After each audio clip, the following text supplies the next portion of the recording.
I'm real revolutionary right now. Support this man, Black media. He makes sure that our stories are told. Thank you for being the voice of Black America, Roland. Stay black. I love y'all. All momentum we have now, we have to keep this going. The video looks phenomenal. See, there's a difference between Black Star Network and Black-owned media and something like CNN. You can't be Black-owned media and be scared. It's time to be smart. Bring your eyeballs home. You dig?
Today is Thursday, August 17, 2023. Coming up on Roland Martin Unfiltered, streaming live on the Black Star Network from Los Angeles.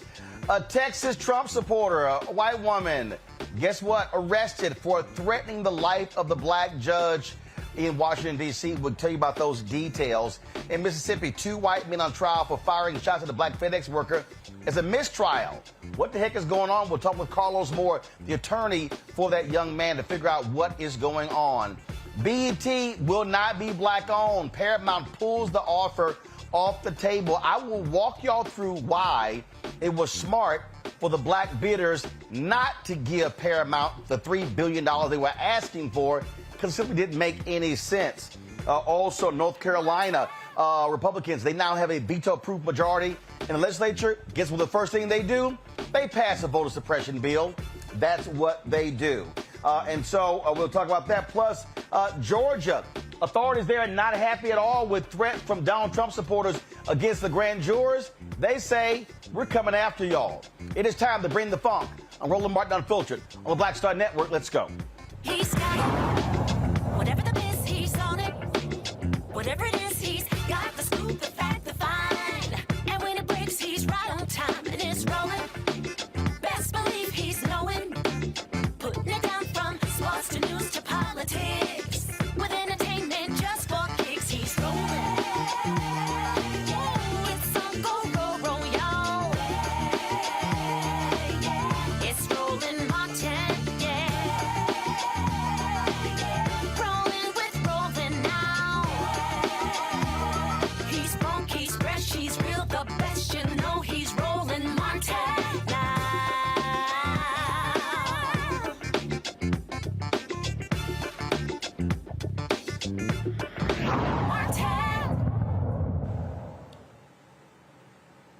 A judge in Mississippi said he had no choice but to declare a mistrial in the case of two white men who were on trial for shooting at a Black FedEx worker. Those two white men, Brandon Case and Gregory Charles Case, are charged with attempted first-degree murder, conspiracy, and shooting into the vehicle of DeMontario Gibson while he was making deliveries. The judge made the decision because the detective in the case admitted to errors. Brookhaven Police Department Detective Vincent Fernando admitted under oath while the jury was out of the courtroom that he did not give prosecutors or defense attorneys a videotaped statement the police had taken from Gibson.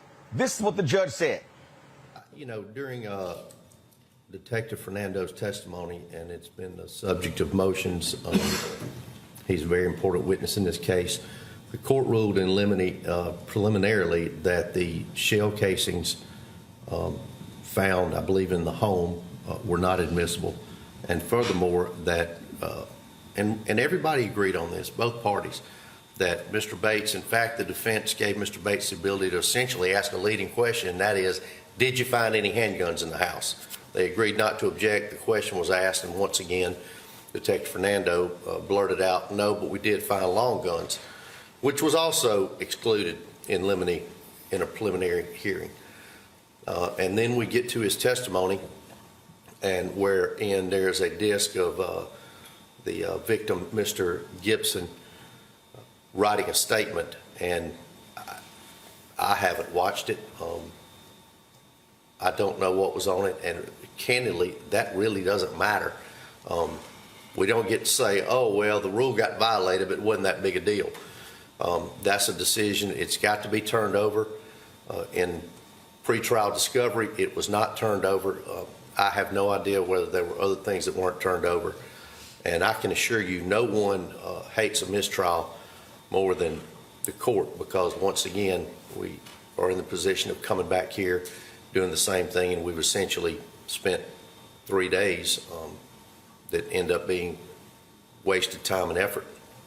But under the circumstances, and I'll quote the totality of the circumstances, between in limine matters that were testified to, I had to twice admonish the jury to ignore, or once, Mr. Kitchens didn't want me to do it once. Out. Now, folks, the judge, he was not happy at all with the detective. He had some strong words for him. Since I started practicing law in 1993, the policy of the 14th Circuit Court District Attorney's Office has always been an open file policy, which works great, except for the fact that the state of Mississippi can only turn over evidentiary items to defense counsel if they are provided with those items. I don't know when this case was indicted. I don't have it in front of me. I can't remember it. It really doesn't matter. The bottom line is this file should have been turned over to the DA's office prior to the indictment. And by file, I mean the entire file, including a video recorded statement of the victim, which was also requested by defense to the DA's office. Mr. Bates acknowledges that. He acknowledges that he was told that it didn't exist. And lo and behold, here we are on the second day of trial, and we find out something that these attorneys have been looking for at least a week and potentially months is actually in your file. Mr. Fernando, you understand, you've got to turn your entire file over to Mr. Bates' office for him to be able to prosecute these cases. Do you understand that? Yes, sir. So you come out with a video of a statement that nobody's ever seen before. Now, it's about a 4.5-minute video there. The judge was not happy. Carlos Moore joins us now from Martha's Vineyard. He is the attorney for Mr. Gibson there. Carlos, I saw a report where the mother of your client just stormed out of the courtroom. She was not happy at all with this mistrial. That's true. Rightfully so. She is very much disturbed by today's developments. Her son has waited long enough for justice. This happened in January of 2022. The indictment was not to November of 2022, and here we are in August of 2023, 2.5 days of trial, and then the judge declares a mistrial. And so it is very disturbing to not only her, but her son and to everyone involved. This is not hard. If you're a cop, you turn over everything that you have to both sides. Correct. So we believe this was very deliberate and intentional on the part of the Brookhaven Police Department. From the very beginning, we have said that they have played favorites with the cases. We do know that the assistant police chief at the time of this incident was Chris Case, who I've been told is related to Gregory Case and Brandon Case. And so they have done everything they can to delay, and to try to help the cases beat this case. So for folks who don't know what this means, walk folks through it, because this is just now more delays. So what are we talking about here? A month, 3 months, 6 months, a year? We don't know. The best case scenario from speaking with the prosecutor is that this could be retried in October of this year. That's the judge's next term of court. However, he already has cases on that on his docket for October, and he may not be able to fit this trial in October. Adding insult to injury, compounding things, is the fact that the prosecutor retires in December. So if he retires in December and a new prosecutor comes in January and has to come up to speed, who knows when this case will go back to trial. Just absolutely gross police misconduct. Just makes absolutely no sense whatsoever. Have you talked to your client? How's he doing? My client is trying to keep the faith. He is discouraged. He is despondent in a way, but he's still undergoing counseling since this incident occurred back in 2022. But he is not going to give up. He does know that justice delayed does not equate to justice denied each time. And he believes that at the end of the day, once a fair and impartial juror is seated, that he will get justice. And he's willing to fight for however long he has to fight until that day comes. And of course, new trial means have to go through new jury selection, all of those different things. Carlos Moore, we appreciate it, man. Thanks a lot. No problem. Thank you. Folks, got to go to a break. We come back more on Roland Martin Unfiltered right here on the Black Star Network. Don't forget to support us in what we do. Join our Bring the Funk fan club. Your check and money orders are critically important for us to be able to do what we do. So send the check and money orders to P.O. Box 57196, Washington, D.C. 20037-0196. Cash App, $RM Unfiltered. PayPal, R Martin Unfiltered. Venmo is RM Unfiltered. Zelle, Roland at RolandSMartin.com. Roland at RolandMartinUnfiltered.com. You can also, of course, download our Black Star Network app, Apple phone, Android phone, Apple TV, Android TV, Roku, Amazon Fire TV, Xbox One, Samsung Smart TV. And be sure to get a copy of my book, White Fear, The Browning of America, is making white folks lose their minds, available at bookstores nationwide. Also, you can get from Amazon, Barnes & Noble, Target, Books A Million. Download the audio version on Audible. We'll be right back. You go into a barbershop in a 700 credit score neighborhood, black or white, they're talking about their ideas and they're talking about how they're going to move on those things. You go to a barbershop in a 500 credit score, equal brilliance, but bad culture, they're talking about other people. You go to a winner's barbershop, here's what I'm doing. You go to the barbershop of where people feel defeated, they talk about other people, either celebrities or people they admire, but also often, I don't like Joe. I don't like Roland Martin. Well, let me tell you something. I don't understand people. How could you not like anything here you see? You should just be like, this is amazing. It's cool. You may not even like how he does it or how I do it, but it's like, you know what? They're succeeding. They're killing it. All you should be is, that's fantastic. But if I don't like me, I'm not going to like you. If I don't feel good about me, it's hard for me to feel good about you. If I don't respect me, don't expect me to respect you. If I don't love me, I don't have a clue how to love you. And here's the big one. If I don't have a purpose in my life, I'm going to make your life a living hell.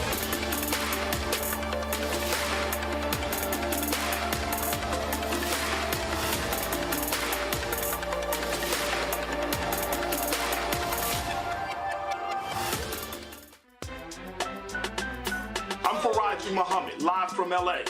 And this is The Culture. The Culture is a two-way conversation. You and me. We talk about the stories, politics, the good, the bad, and the downright ugly. So join our community every day at 3 p.m. Eastern and let your voice be heard. Hey, we're all in this together, so let's talk about it and see what kind of trouble we can get into. It's The Culture, weekdays at 3, only on the Black Star Network. Hi, everybody. I'm Kim Coles. Hey, I'm Donnie Simpson. Yo, it's your man Deion Cole from Blackish, and you watch Roland Martin, Unfiltered.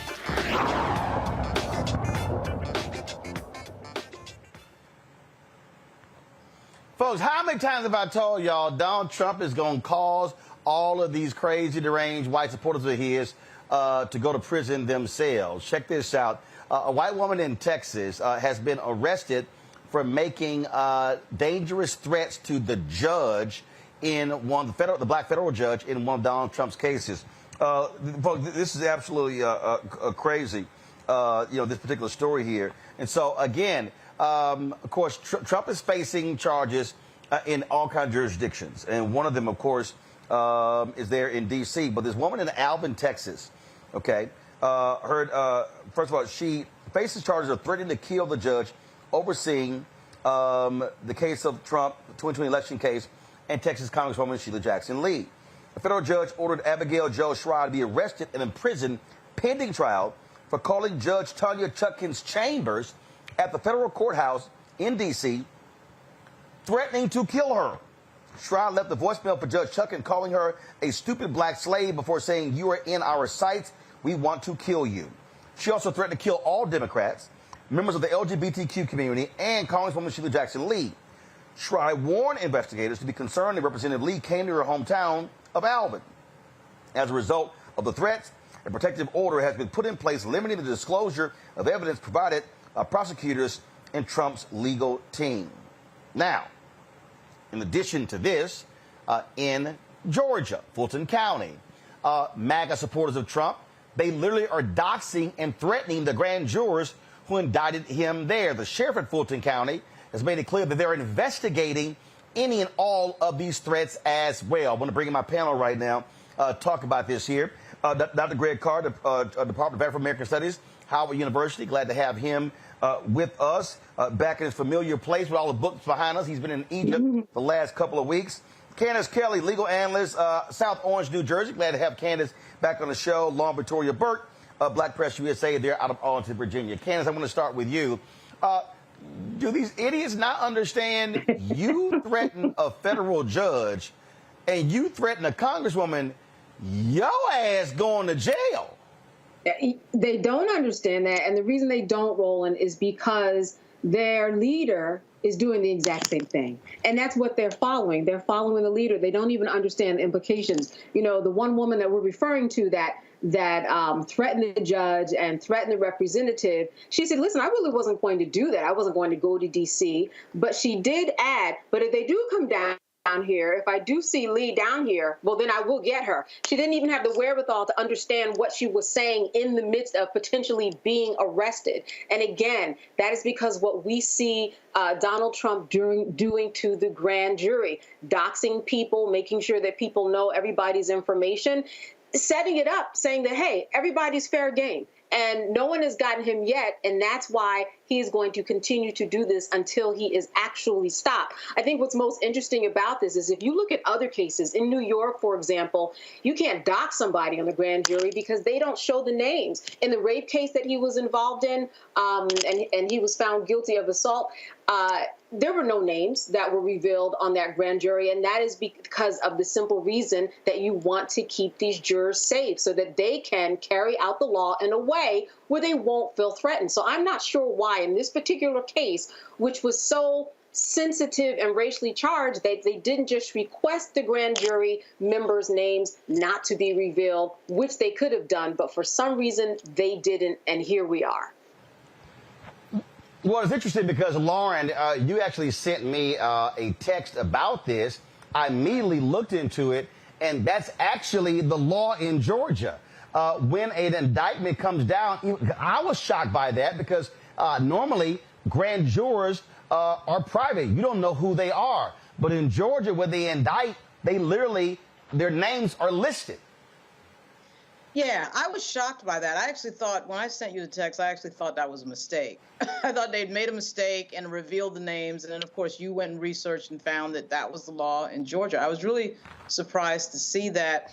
And as Candace just said, I mean, you know, the idea that you would put these people's names out and think that they weren't going to get threatened, you've got to be living in another world, an alternative universe to be thinking that. Donald Trump is intentionally trying to incite his supporters to violence. That is what he's doing. I give you January 6, 2021. That's what he's doing. He wants to get people riled up. He's putting out lies about Fani Willis. He's been doing this the entire time. And at some point, someone's got to sanction him. It's a question of who is going to do it. I put my money on Judge Chunkin, but who knows? I mean, I just think that this idea that we're sitting here acting like we're dealing with a normal person, he knows exactly what he's doing. He knows exactly what he's trying to incite. He is going to continue to do it until someone stops him. This is the game that he always plays. And for some reason, Merrick Garland and all these people can never find the guts to do anything. I think it was Nicole Hannah-Jones the other day put out on Twitter a pretty good question. And somebody put out that, you know, if this was some gang leader in some drug case and they did this, there is absolutely no way that that would go for more than 48 hours without some sort of court order coming out. I have absolutely no idea why everybody's waiting for something to happen to do something. I mean, we already have a huge precedent for violence at the United States Capitol. So I'm not sure what big clue has to be sent or what has to happen to wake people up to that this is what Donald Trump does, and he'll continue to do it. Well, and Greg, here's the deal. These far right-wing websites, you got racial slurs. They're putting the address of the grand jurors out there. This is a statement from the Fulton County Sheriff's Office. Quote, the Fulton County Sheriff's Office is aware that personal information of members of the Fulton County grand jury is being shared on various platforms. As the lead agency, our investigators are working closely with local, state, and federal law enforcement agencies to track down the origin of threats in Fulton County and other jurisdictions. We take this matter very seriously and are coordinating with our law enforcement partners to respond quickly to any credible threat and to ensure the safety of those individuals who carried out their civic duty. If anyone becomes aware of a threat, please call 911 immediately or contact your local police department. Look, the thing here, Greg, look, these MAGA people, they really are deplorables and they are dumb, but are they not paying attention to all of January 6th, folks? They will throw your ass in prison. And some of these people are in prison for 3, 5, 10 or more years. So keep playing around and then watch what happens, because Fulton County, they are not going to be nice to these folks. Yeah, I'm not sure, Roland. If you try to call them at 911 right now, you should get a busy signal. Why? Because they've already made the threats. I mean, come on. Right. What are you going to do? These folks have talked about a hit list. They've talked about sending death warrants. They're doxing them with that's a very nice car you have. Shame if something happened to it. Photos, home addresses. Forget 911. That's after the fact. These people have already done it. You know the difference between the Red Scare of the 1950s and 60s and mass hysteria with people pointing fingers at each other, or the Palmer raids of the 1920s with the Red Scare stuff, or for that matter, the 1850s leading up to the Civil War and jumping on the abolitionists. You know the difference between every time this has happened and now? Technology. You now have a virtual clavering. You've got a virtual clavering. Yep. Every one of these white nationalists is deputized. The cops can't stop somebody from rolling up on somebody in a Publix or at the QT, or because they got their names, they got their addresses, they're in their social media. I mean, you know, forgive me if I'm underwhelmed by the idea that the Fulton County anything can save anybody from this. And correct me if I'm wrong, Candace, but the feds don't allow you to name the grand jurors. Now, you know, and then that's how you protect grand jurors. The state of Georgia, and I'm sure if we do a little digging, and I'm going to try to do a little digging to find out about this, there's got to be some Jim and Jane Crow reason why they allow you to name grand jurors at this point. I wouldn't be surprised if it doesn't go back that far. But the point is this. Once you have put somebody's name in the street on social media, they are not safe. And so the other thing I would say is in the federal indictment, Donald Trump may have already violated the terms of his release by threatening witnesses. So if they wanted to lock him up now, there's probably a case to be made that he could already be locked up. But, you know, again, as you say, Lauren, they just don't seem to want to push the envelope, even when they have every legal right to do so. Mm-hmm.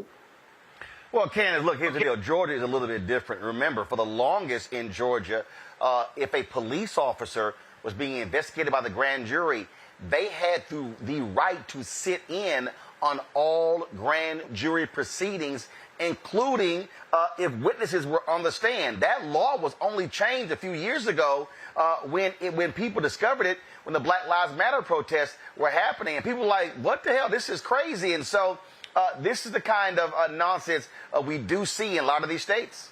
Yeah, and it is on a state-by-state basis. And that's why we are here specifically in the state, because of the particular penalties that go along with it. There's more of a chance, obviously, for Trump to go down. But when we look at this and you talk about the law that used to be on the book with the police officers, this is all intimidation. And what this does in the future is other people who are in Fulton County, who are in Georgia, once they see this happening and a lack of anything happening, they're going to say to themselves, I don't want to be on the grand jury anymore. I'm not going to respond to anything that comes in the mail. And that interrupts the whole process so that people who look like you and me are stopped because of things like this that people are not taking care of. Greg is correct, and that is that Trump has already done things that are offenses that are worth people going after, that the police should be getting involved in at this point. But there's this whole thing about, making sure that they keep him in kind of his own lane, keep him away from the fray so that he doesn't use this as some type of a campaigning tactic. And they're really trying to balance things. I think that's what's going on right now. But he definitely has done things just like this woman, nonetheless, that are wrong and are offenses that he could be and should be penalized or arrested for. Well, keep in mind, you have several people who are indicted with him who literally tried to intimidate those black poll workers in Georgia and went to their homes. This is what they do. Hold on one second. We come back because there are other members of the deplorable MAGAs who literally are threatening political violence and call for a civil war, but they've been calling for that. Again, the Civil War never ended, y'all. It just had a long impasse. Yeah, we'll break it down further. You're watching Roland Martin Unfiltered right here on the Black Star Network. Hatred on the streets, a horrific scene, a white nationalist rally that descended into deadly violence. White people are losing their damn minds. As an angry pro-Trump mob storms the U.S. Capitol, we're about to see the rise of what I call white minority resistance. We have seen white folks in this country who simply cannot tolerate black folks voting. I think what we're seeing is the inevitable result of violent denial. This is part of American history. Every time that people of color have made progress, whether real or symbolic, there has been what Carol Anderson at Emory University calls white rage as a backlash. This is the rise of the Proud Boys and the Boogaloo Boys. America, there's going to be more of this. Here's all the Proud Boys, guys. This country is getting increasingly racist in its behaviors and its attitudes because of the fear of white people. The fear that they're taking our jobs, they're taking our resources, they're taking our women. This is white fear.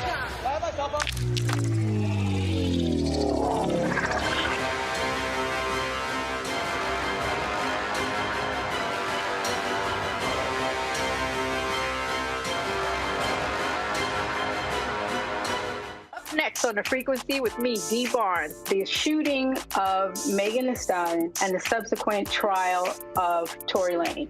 Megan has been treated like the villain. The experience that Megan went through is something that all black women face when we are affected by violence.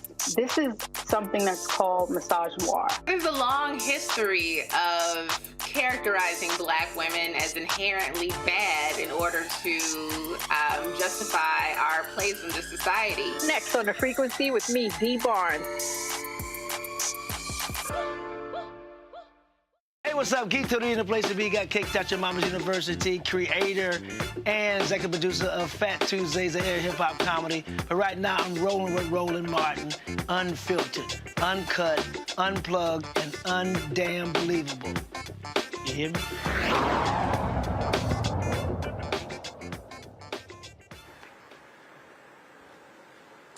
A state rep in Michigan, Matt Maddox, sparked a lot of controversy on social media with his remarks, "Free the 16 electors poolside party" at his home. In an audio recording obtained by The Messenger, Maddox warned supporters that a civil war could erupt or that people would get shot if the government continued targeting conservatives. Listen. Love you all, and thank you for being here tonight and supporting us. It's been difficult for Michonne and I, and I talked to Wes, and I said, Wes, if the government continues to weaponize these departments against conservatives and the citizens that are the taxpayers, what's going to happen to this country? Does anyone have any idea if this doesn't stop? We're going to take your building away from you and tear it down without your permission. No, what's going to happen? No, what's going to happen before that? Yeah, the goal is communism, right? Or Marxism. The Democrats' dream, right? But what's going to happen before that? Someone's going to get so pissed off they're going to shoot someone. That's what's going to happen. Or we're going to have a civil war or some sort of revolution. That's where this is going. And when that happens, we're going to get squashed. The people here are going to be the first ones. Okay. Come on in. Come on in. You're ready for your close-up, Michonne. You're being honored for being an elector. So give her a round of applause. Michonne rules. All right. Thank you, Michonne.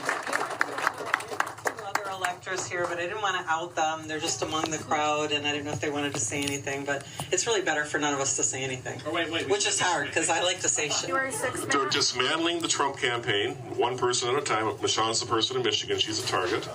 Number two, they're going to cheat again. You guys know that, right? Yeah. They're never going to stop cheating. And who agrees with me that they did cheat their ass off? Yeah. Okay? And what they're doing here, the things that the electors did were things that have been done before. Okay? That's all I'm going to say. And they're trying to take away our right to appeal an election or to question election. Okay? They want to make damn sure that anyone who questions the election or disputes the election in 2024 is threatened by what they're doing to our electors and other people throughout this nation, that you will not say anything. You are going to shut the F up, and you are going to walk into that gas chamber. That's what they want, okay? Because that's what's coming first, though. And so what we're going to do, speaking of dividing and conquering, my goal is to get a resolution up to impeach Dana Nessel. She has obviously committed corruption with this corrupt prosecution. The law is there. Now we need to get the Republicans on paper to sign the resolution to impeach Dana Nessel. We're 56-54, guys, but we have two state reps running for mayor. Westland and... Against her? Yes. Not against me. Not against me. Oh, okay. Westland and Warren, Weiss and Coleman. Oh. And both of them have a good chance. I don't want to handicap it for him. Coleman wants my votes. Let's just say that. Yeah. So we want you to vote for him. And anyway, so if both of those go, for 6 months, we're 54-54. And we have recalls that are going on in our state.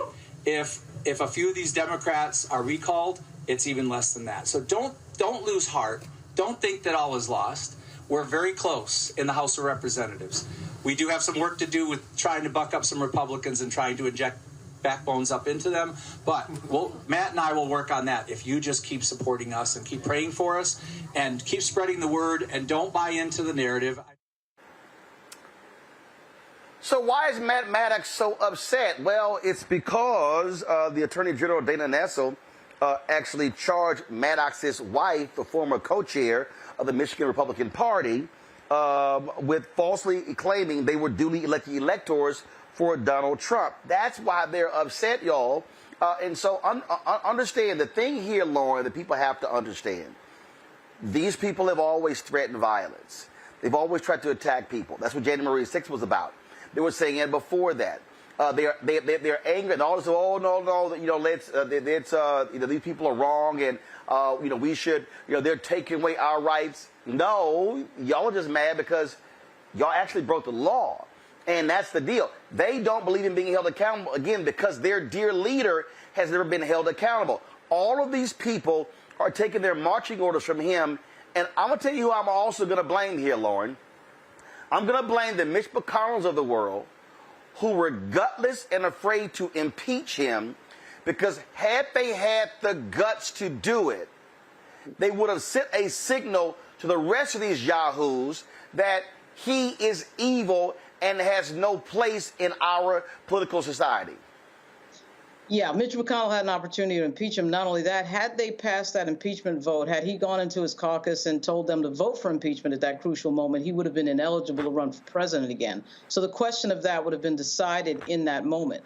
I mean, everybody knows that the entire Trump MAGA movement is built on identity politics and anger, and with an underlaying of if you don't do it our way, we're going to be violent. I mean, they are basically, the other part of this, though, is what Greg brought up, this virtual clavern concept, which is, of course, extremely accurate. Until we get these social media companies regulated and Section 230 dealt with, this is going to go on again and again and again, because as it stands now, these social media companies are not legally responsible for anything on their platforms that causes a problem, or in the case of, January 6th, violence at the United States Capitol. And they're just not responsible for anything on the platform. And whether it's lying, whether it's disinformation, misinformation, defamation, they're responsible for absolutely nothing. And at this point in the game, we're now far down the line. We know what the connection is. We know why things are different. There are only two things that are different between this moment and, say, 20 years ago. One, we had a black president of the United States get elected in 2008. And the second thing is social media. So it allows these people to get this misinfo and disinfo out. And as you could hear on that audio by Dan Merica, that audio is showing the people in the background believing that the election was stolen. Where did they get that from? Well, they got that from Trump lying over and over again, social media putting out that disinfo and misinfo, and absolutely nobody regulating that. So that is a disastrous combination, and that continues. And as you can hear, nobody's really doing anything about that. Nobody's even really talking about it at this point. But see, here's the thing I think that people really need to grasp. And the bottom line is this here, Greg, and we've talked about this ad nauseum. White nationalists and white supremacists, they are the backbone of the Republican Party. Right. The reason they were afraid to impeach Trump is because they were afraid of his followers, who are their voters. And so they were like, oh, he's going to go away. Remember when Susan Collins said after the first impeachment, I think he's learned his lesson. No. I keep telling people, there is no bottom for this man. It doesn't exist. And so the Republican Party chose to be in bed with him. They had no problem with him being in power. Privately, they trash the man. They think he's an idiot. They think he's dumb. But they love power. And they, like I said on ABC this week, this was, I think it was February 2017. I said, they have allowed evil into their house, and evil has now consumed them. Yeah. I mean, that's the bottom line, Roland. I mean, there are a number of, I guess it's a fundamental conundrum we're faced with here. We keep talking about the rule of law, but the rule of law at critical moments, because, African people have fought for our own liberation in this country, has helped us, but we perhaps need to understand that we're playing by two different sets of rules here. Fani Willis, of course, has used RICO masterfully in this indictment of Trump with the grand jury. But let's not forget this. She kind of likes RICO. I was in class last night with my law students, and one of them brought up the fact that, she went after Young Thug down there on a RICO case. And to echo what Lauren said, whether it was Nicole Hannah-Jones or whoever said that they were black, it'd be different. Does anybody doubt that if Young Thug's fans had been threatening grand jurors, that somebody would have been locked up by now? But the whole idea, though, is that we think about the law as an absolute, and it is absolutely not an absolute. The political calculus that Candace is talking about, you know, in terms of what to do or not to do with Trump in a kind of delicate situation, is at play here. There was an article in today's Financial Times that talks about this $400 billion in investments in clean tech because of the legislation that, of course, the Biden administration was able to pass through. 80% of the clean tech and semiconductor investments announced so far this year are in Republican districts. Now, what does that mean? That means that this white nationalist party gets the benefit of a federal government that's working for everybody. So when you say, and when we understand them to be power hungry, it's not just power hungry for benefits. They're getting the benefits. It's power hungry for little niggling reasons. Race is at play here. If the Democrats were in charge of all three branches of government, the Republicans would benefit. But it's not enough to benefit. It's not enough to be a citizen. They are white nationalists. And we have to understand that the rule of law is not going to save us. We keep saying, oh, well, they got to do this by the law. They got to do this by... Set the law aside. I'm very happy, for example, that this guy is talking like this. Matt Maddox, who, by the way, owns A1 bail bonds in Michigan, Michigan's largest bail agency, so you know he ain't never going to be against no cash bail. Let them talk. They're using the First Amendment and trying to hide behind the First Amendment. What they're also doing, finally, is this. They are identifying the enemies of our common humanity. And you got to pick a side. It's just as simple as that. They're playing by a set of rules that we don't understand. Well, the thing here, Ken, is that I think people need to really lock and load on is that these people have supporters who are in positions of power. Mm-hmm. There are sheriffs, there are police departments, there are lawmakers. They are allowing these things to happen. And so this isn't just, something small. No.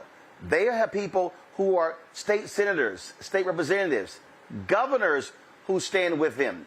These people, look, you have conspirators, co-conspirators of Donald Trump who are in Congress as we speak, who are chairing committees, Jim Jordan, Marjorie Taylor Greene, Paul Gosar, the list goes on and on and on. These people are still there. They have not been held accountable even by Jack Smith. Not yet, but if you listen to that audio that you just played a little bit earlier, there was a point where that fake elector was given an opportunity to speak, and she said, you know what, as much as I always like to open my mouth, I'm not going to do it right now. Now, that gives me a little bit of hope because of the fact that she knows the harm and knows the trouble that she is in right now. Now, that's not to say that that carries on to everything and is a cure-all, but she got the message that what she was doing and did is wrong, or else she would have been running her mouth just like everybody else on the audio clip. It is coming, and that's one thing about the law. It may not be kind of carried out in a way that we all look at as fair and just, but you do have to be patient to see. For those people who haven't read the indictment, to look at all the people that you're talking about, the 16 people that were the fake electors, and then the 19 people who were part of what Fani indicted, those 19 people. It is very, very clear, and it tells a very, very specific story that involves not just Donald Trump, but this is why she is prosecuting them all at one time under the RICO Act. She wants to make sure that people understand the big picture. It's not about Donald Trump. And in order to see the big picture, you have to look at all of the people involved, and that's why she kind of conjoined everybody together. And one of those electors, like we heard in the audio, she got the message that her time might be up. Otherwise, I think, Roland, she would have been running her mouth just like everybody else on that audio tape. It's coming. Yep. It takes time. Yep, absolutely. Hold tight 1 second. We come back. We're going to talk about a couple of voter suppression bills.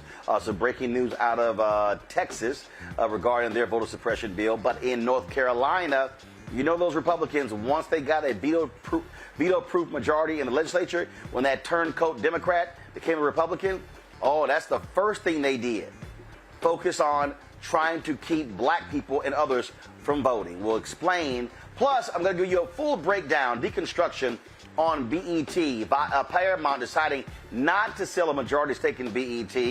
I'm explaining to y'all why, and also explaining to y'all why y'all need to stop listening to these non-journalists, no due diligence, no source blogs who don't know shit, and all they do is report other BS that other people post that makes no sense whatsoever. Yeah, I'm going to break it all down for you. You're watching Roland Martin Unfiltered on the Black Star Network. Next on the Black Table with me, Greg Carr. The United States is the most dangerous place for a woman to give birth among all industrialized nations on the planet. Think about that for a second. That's not all. Black women are 3 times more likely to die in this country during childbirth than white women. These healthcare systems are inherently racist. There are a lot of white supremacist ideas and mythologies around black women's bodies, even black people, that we experience painless, right? Activist, organizer, and fearless freedom fighter Monifa Akinwole Bandele from Moms Rising joins us and tells us this shocking phenomenon, like so much else, is rooted in unadulterated racism. And that's just one of her fights. Monifa Bandele on the next Black Table here on the Black Star Network. Question for you. Are you stuck? Do you feel like you're hitting a wall and it's keeping you from achieving prosperity? Well, you're not alone. On the next Get Wealthy with me, Deborah Owens, America's Wealth Coach, you're going to learn what you need to do to become unstuck and unstoppable. The fabulous author Janine K. Brown will be with us, sharing with you exactly what you need to do to finally achieve the level of financial success you desire through your career. Because when I talk about being bold in the workplaces, I'm talking about that inner boldness that you have to take a risk, to go after what you want, to speak up when others are not. That's right here on Get Wealthy, only on Black Star Network.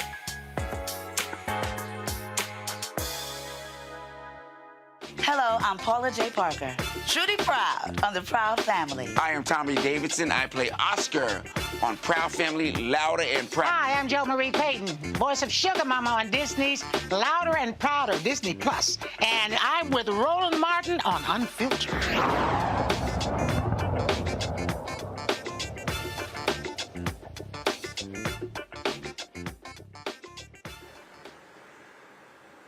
All right, folks, this breaking news from Market Live's Democracy docket. Federal court strikes down a portion of the Texas voter suppression law, SB 1, that enacted new ID requirements for mail-in ballots for violating the materiality provision of the Civil Rights Act. More to come. So that was the case out of Texas. Now, in North Carolina, the Republicans there, they now control the legislature. Remember when that Democrat, that turncoat flipped to the Republicans, giving them a veto-proof majority. You've got a Democratic governor, but they now can overrule any decision that he makes. Well, guess what they've done? One of the first things that they've done, they passed a voter suppression bill. So this particular bill in North Carolina just shows you just how utterly ridiculous they are. And remember, these are the same Republicans. A federal court rule had a laser-like targeting of black voters. Okay, the courts previously have struck down their voter ID bills, struck down racial gerrymandering, struck down their racist policies. But now Republicans now control the state Supreme Court 4-3. That makes it easier for them to do their damage. So this bill would impose a variety of restrictions, banning private funding for election administration, shortening the timeline to return absentee ballots from 3 days after Election Day to 7:30 p.m. on Election Day, transferring election crime investigations to the State Bureau of Investigation, excluding any missing witness information from the categories of curable deficiencies, meaning they don't want to be able to fix problems with your ballot. allowing poll observers to freely move around polling locations, listen to conversations between voters and election officials, and take photographs, extending the deadline for challenging mail-in ballots from Election Day to 5 business days after Election Day, requiring same-day registrants during the early voting period to vote on a retrievable ballot after providing required documentation at the polls. These votes will only be counted if the U.S. Postal Service can verify the voter's address via a deliverable notice before the county canvass, which begins 10 business days after Election Day. The bill will launch a pilot program during the primary held in 2024 for signature verification on mail-in ballots. The State Board of Elections will select 10 counties of varying sizes, regional locations, and demographics as part of the pilot program. Ballots that fail the signature verification won't be rejected. Bottom line here, Greg, these white supremacists, they know they cannot appeal to a broad section of voters. Their strategy is very simple. Shrink the number of voters, and they say then they will be able to actually compete and win. Absolutely. They're dying. They know it. They're desperate. I welcome it. Because we're finally going to have it out in this funky settler colony enterprise. It's going to have to come to this. It was going to have to come to this, Roland. This has been on track since the first settlers came here and displaced the indigenous people and drug us here in chains. It was going to have to come to this, because if you're going to hold on to white supremacy, you're going to ultimately have to confront the fact that those of us who believe more in our common humanity than any notion of white supremacy are just going to have to fight y'all. I mean, can you imagine if you're in line and you are now talking to a voting official about whatever you need to do to cast your ballot, and somebody comes over there, not even ear hustling. They just gonna sit there and listen to you. Somebody gonna mess around and get their ass whipped in North Carolina.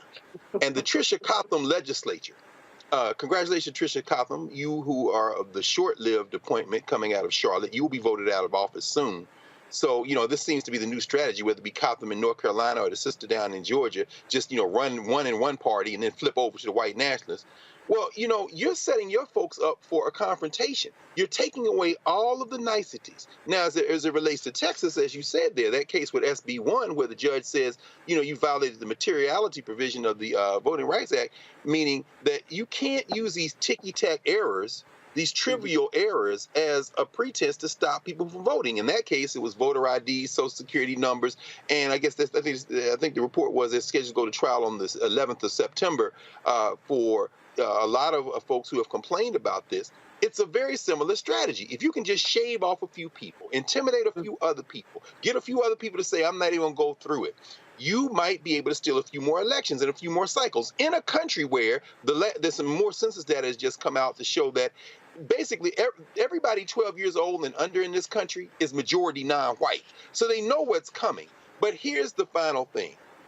If you just a little study of our history, and you talk about this all the time, Roland, in the 1930s, 40s, 50s, and 60s, the white primary challenges in Texas, the work in Mississippi and Georgia and Alabama and North Carolina, those voting rights cases, Virginia, shows us this. You can put all the mother effer may I rules and roadblocks in place. We will learn those rules better than you. And you know who's going to get their throat cut? The hillbilly horde who shows up with the wrong numbers on Election Day. They might mess around and shrink their own electorate if we will get serious enough and remember what our ancestors did and follow these rules to a T while we overwhelm them. Before I go to Candace, this end, Donald Trump's lawyers have responded to the federal prosecutors. They want to start his trial January 2024. These dumbasses with Trump's lawyers, they are suggesting to start his trial in 2026.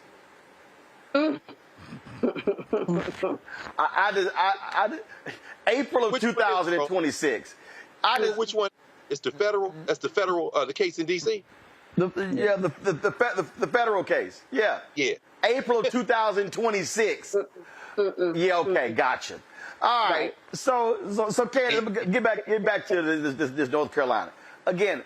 what I need our people to understand is they are their whole strategy is all about black people, Latinos, and young white voters.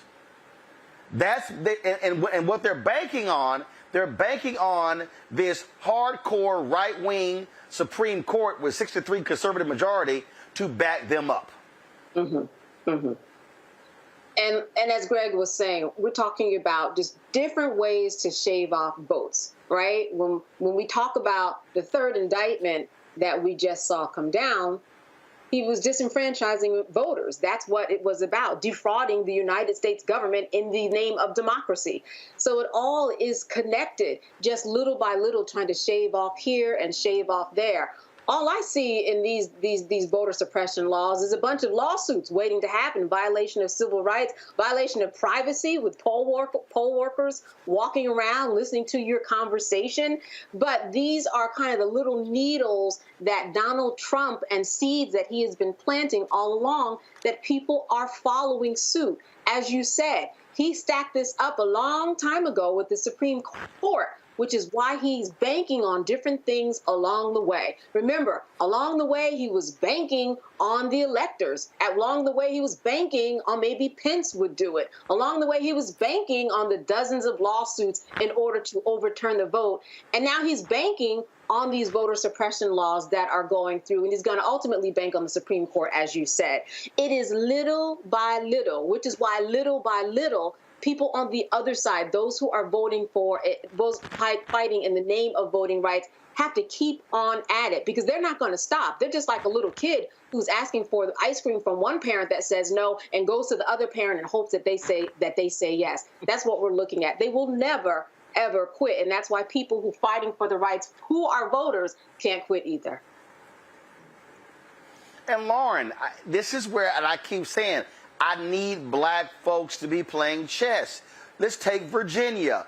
All office holders in Virginia are up on the ballot this year in terms of the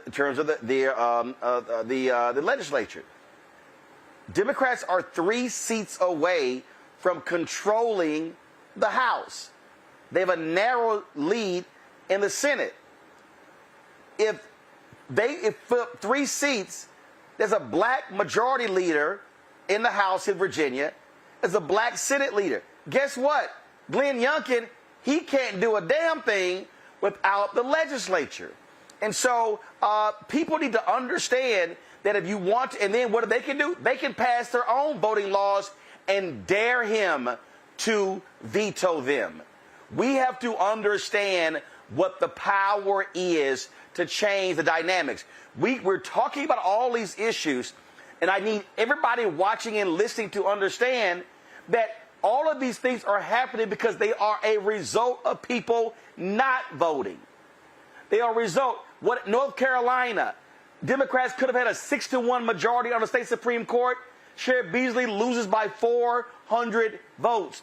It goes to 4-3 Democrats. They lose a seat in 2022. It flips 4-3 Republican.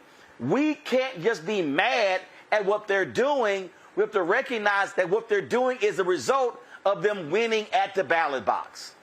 No, absolutely. And, you know, what you said about Virginia is for real. There's really a realignment in Virginia, in my view, that I think is going to be reflected in the rest of the nation, even though Virginia is 20% black and the nation's 14% black. But you could end up with a black Speaker of the House from Portsmouth, Virginia, Leader Don Scott, as Speaker of the House in Virginia.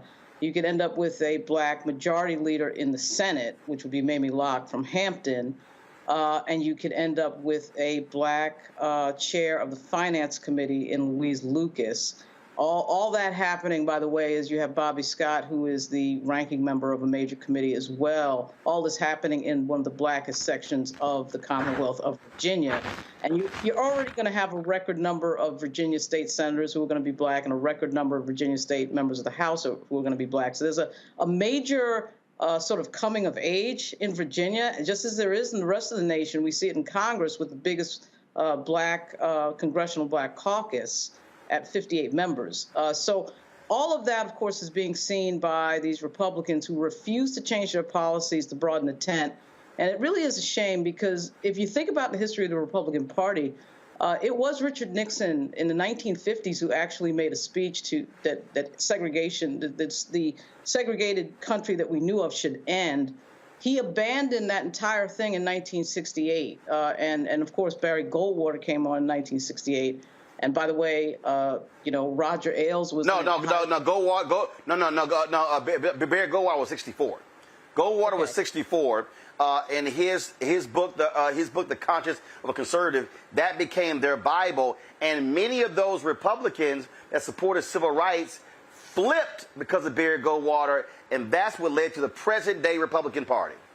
That's what I was going to say. So at any rate, 68, Nixon abandons the entire idea of going back. They tried it again with the Bushes, right? So George H.W., but really George W., was trying to broaden the tent in the Republican Party. He was trying to get Latinos in the Republican Party, trying to get minorities. Then they abandoned that. What ends up happening, of course, is we have the election of the first black president of the United States. Then the Republican Party then decides at that moment, in my view, to go backwards, to go all the way back, really, to the 1800s.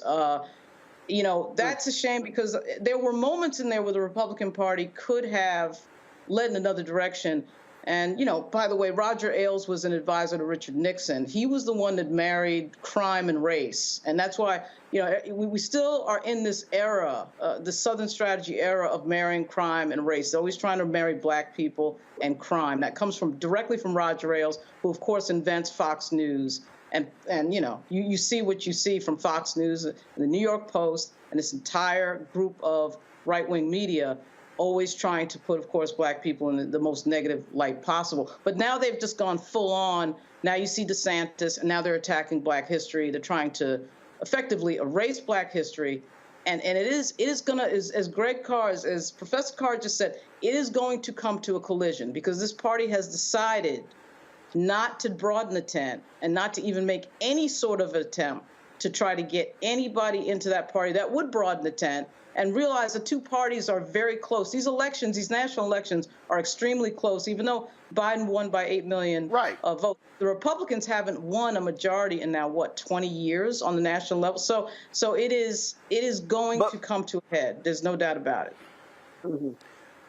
But this is the thing, though, that I need our people to understand, Greg, is that first of all, several things happen. Yes, they're making it difficult, but a number of us are voluntarily checking out. Now, I get people who say, hey, I haven't seen substantive change. Get it.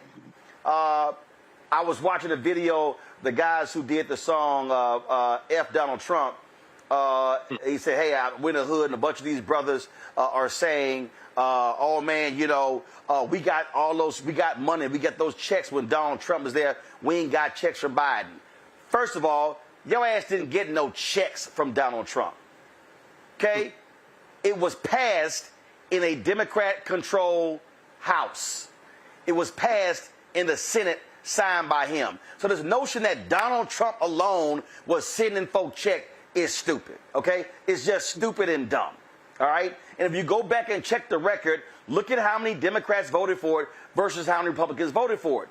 And so our people have got to understand that, again, here we are complaining after the fact, but if we check the hell out of elections, they going to keep running the table. And I just keep trying to explain to people, please, by all means, show me substantially, and I saw that fool Larry Elder was on the Breakfast Club today just lying his dumb ass off.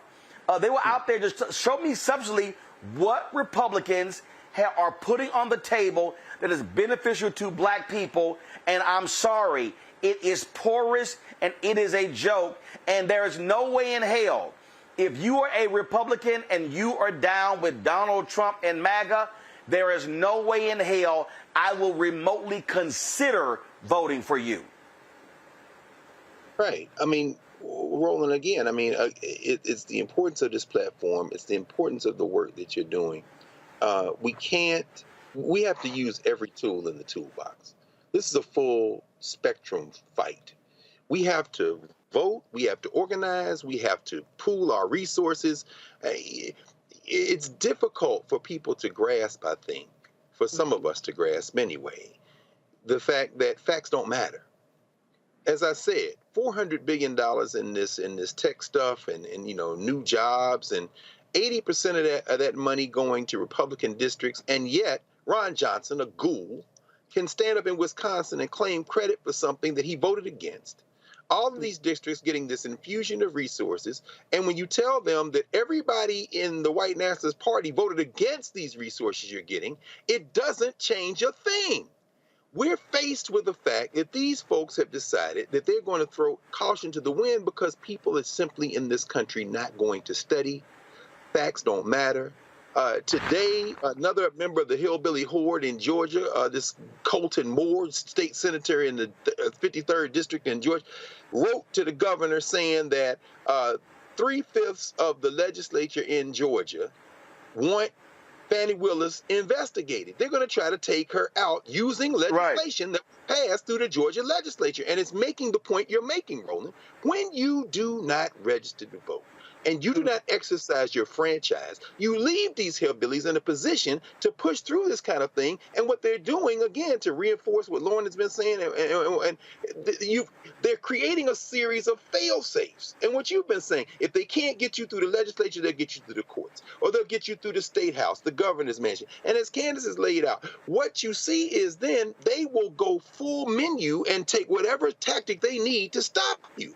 We have to take that same approach. And part of that approach is making sure you're registered to vote. If for no other reason, if you don't vote, you can serve on a jury. We have to be more intelligent to this, but we have to recognize that facts don't matter. This is not a question of persuading people through logic. This is a blood sport that is speaking to the visceral, most lowest common denominator, reptilian brain element of human identity. And I'll to give this here, Ken, as this again goes to show you how blatant these folks are as liars.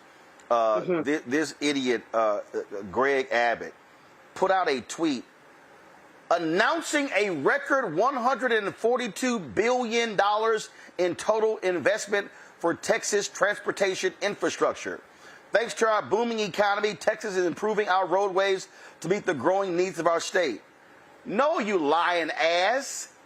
That's because of the Biden-Harris infrastructure bill that your party voted against. This is why what Biden should do is every damn announcement taking place there, they show up and slap your name on everything. This project is courtesy of Joe Biden and Kamala Harris. Same thing. See, this is the thing that there was a story. There was a story that came out today, and they were talking about Terrence Woodbury's information, where there was a brother in the focus group who said, Trump got stuff done.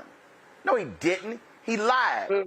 It's just some dumbasses believed it. But he kept talking about how great things he did, but it was an absolute lie. These folks don't talk about it enough. They don't actually brag enough. They think that's unseemly. No, that's what you have to do, because a bunch of Simple Simons don't know anything else. Well, I think one of the things that they're trying to balance, once again, just like the legal system is how much weight are we going to give these stories so that you can give more fodder for Trump to kind of latch his paws onto and make something about it in the media. And there's such a very fine line that you play when you play everything out in what ultimately becomes Trump's world. But what we're seeing right now is Trump's whole defense. I believe it, right? I believe that the infrastructure monies came from something that happened within the Republican Party, not the infrastructure bill that we know Biden has been working on and has been moving along. But if I believe it, and if I say it enough, well, then it was true to me. And if it's true to me, then that's okay. That's going to be my defense for everything. That's going to be my narrative for everything. Yep. That's going to be my reason to be. And that is ultimately going to be Trump's defense in this court of law. I thought it was true that I lost the election. And so when we see these types of people acting in the way that they do, it's all echoing what Donald Trump has been laying out for years. Just say it enough and people will believe. That's what we're seeing, his defense being played out. Yes. All right, folks, hold tight 1 second. We come back. I'm going to talk about Paramount pulling the BET auction. I'm going to walk y'all through what really went on here and why it was stupid for anybody to give Paramount the amount of money they were asking for. You're watching Roland Martin Unfiltered right here on the Black Star Network.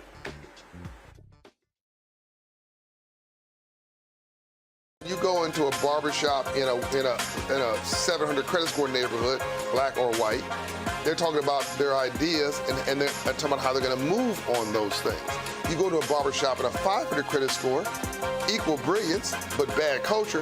They're talking about other people. You go to a winner's barbershop. Here's what I'm doing. You go to the barbershop of where people feel defeated. They talk about other people, either celebrities or people they admire, but also often, I don't like Joe. I don't like Roland Martin. Well, let me tell you something. I don't understand people. How could you not like anything here you see? You should just be like, this is amazing. It's cool. You may not even like how he does it or how I do it, but it's like, you know what? They're succeeding. They're killing it. All you should be is, that's fantastic. But if I don't like me, I'm not gonna like you. If I don't feel good about me, it's hard for me to feel good about you. If I don't respect me, don't expect me to respect you. If I don't love me, I don't have a clue how to love you. And here's the big one. If I don't have a purpose in my life, I'm gonna make your life a living hell.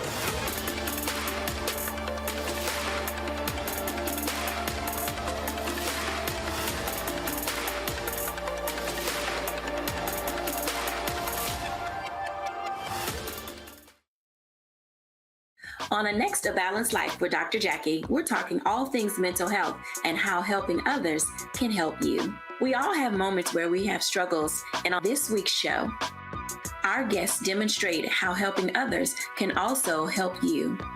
Why you should never stop giving and serving others on a next A Balanced Life here on Black Star Network.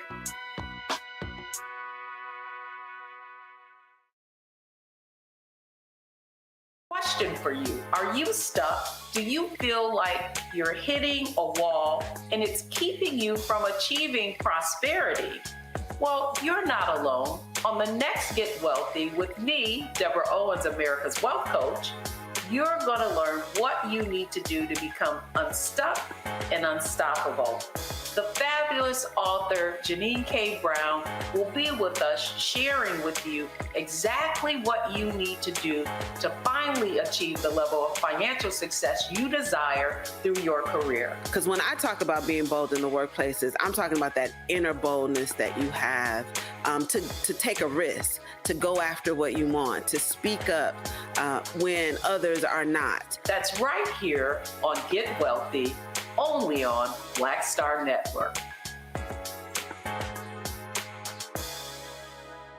Farquhar, executive producer of Proud Family. You're watching Roland Martin Unfiltered.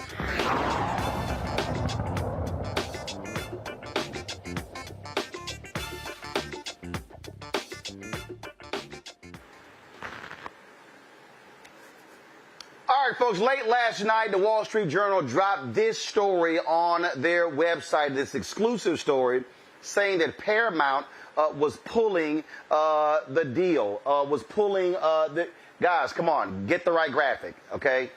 The Wall Street Journal article, okay, thank you. Paramount was pulling the auction of BET. And so what the article laid out, it mentioned that Tyler Perry, Byron Allen, Diddy, and others were bidding on the network. And that the sale of BET was not going to, frankly, help their balance sheet. Now, Paramount, based upon all available reports, they were looking to fetch some $3 billion for majority stake BET. Okay, that was idiotic, okay?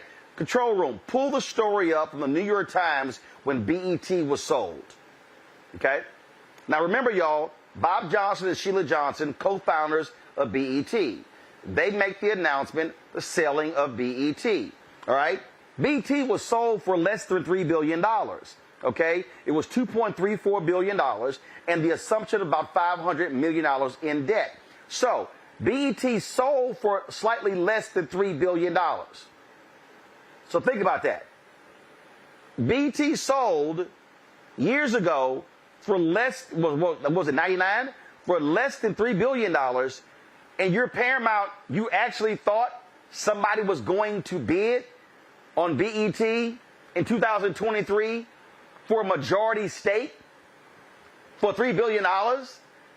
Anybody who would have given Paramount $3 billion for a majority stake, and not all of it, for depreciating asset, is stupid. And like that's just a dumb deal. So I need people to understand what's going on here. They actually thought that black folks were going to overpay for the asset. Now, here's the whole deal. When you're selling these companies, you hope somebody overpays. You really hope somebody is dumb like Elon Musk, who completely overpaid by about, $20 billion for Twitter. We see how that's gone.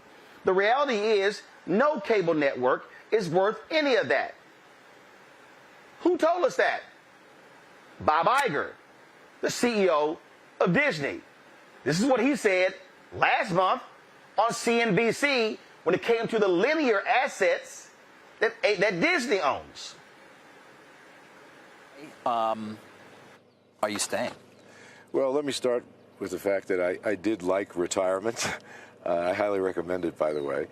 You're never going to get to it, Bob. Well, I mean, you did it for 11 months, and that was it. It was a good 11 months. And I came back to the company at the request of the board. It's a company that I started working at in 1974, 49 years ago when it was ABC, and we became part of Disney. And I obviously have deep passion for the company and in the business, and I care a lot about the people. After coming back, realized that the company was facing a number of challenges, some self-inflicted, some caused by changes in the business, large-scale disruption of certain parts of the business. And while a lot of work has been accomplished in the 7 or so months that I've been back, the board believed, and I agreed with them, that there was a lot more work to do. And the timetable that we had initially established, which was 2 years, seemed like it was putting undue pressure on us, even though we're getting at the work really quickly, but to accomplish everything we want to accomplish. So part of it was designed for continued stability and continuity, and also to give a team of very talented executives who work with me time not only to help me through what is a challenging period, but to develop themselves. Yeah. We sat down in February. You'd been back a couple of months. And I did ask you if 2 years was too short a time. And you said, quote, you can get things done very quickly. Setting the company up for success is what you were talking about. So I wonder, did something change in your calculation of how quickly you can get things done? Well, we've gotten a lot done very quickly. Significant cost reductions, a complete realignment of the company in terms of its structure. Right there, significant cost reductions. In the interview, Bob Iger says that his linear networks, ABC News, ESPN, others, could be put up for sale. Why? He said because those networks do not have growth potential.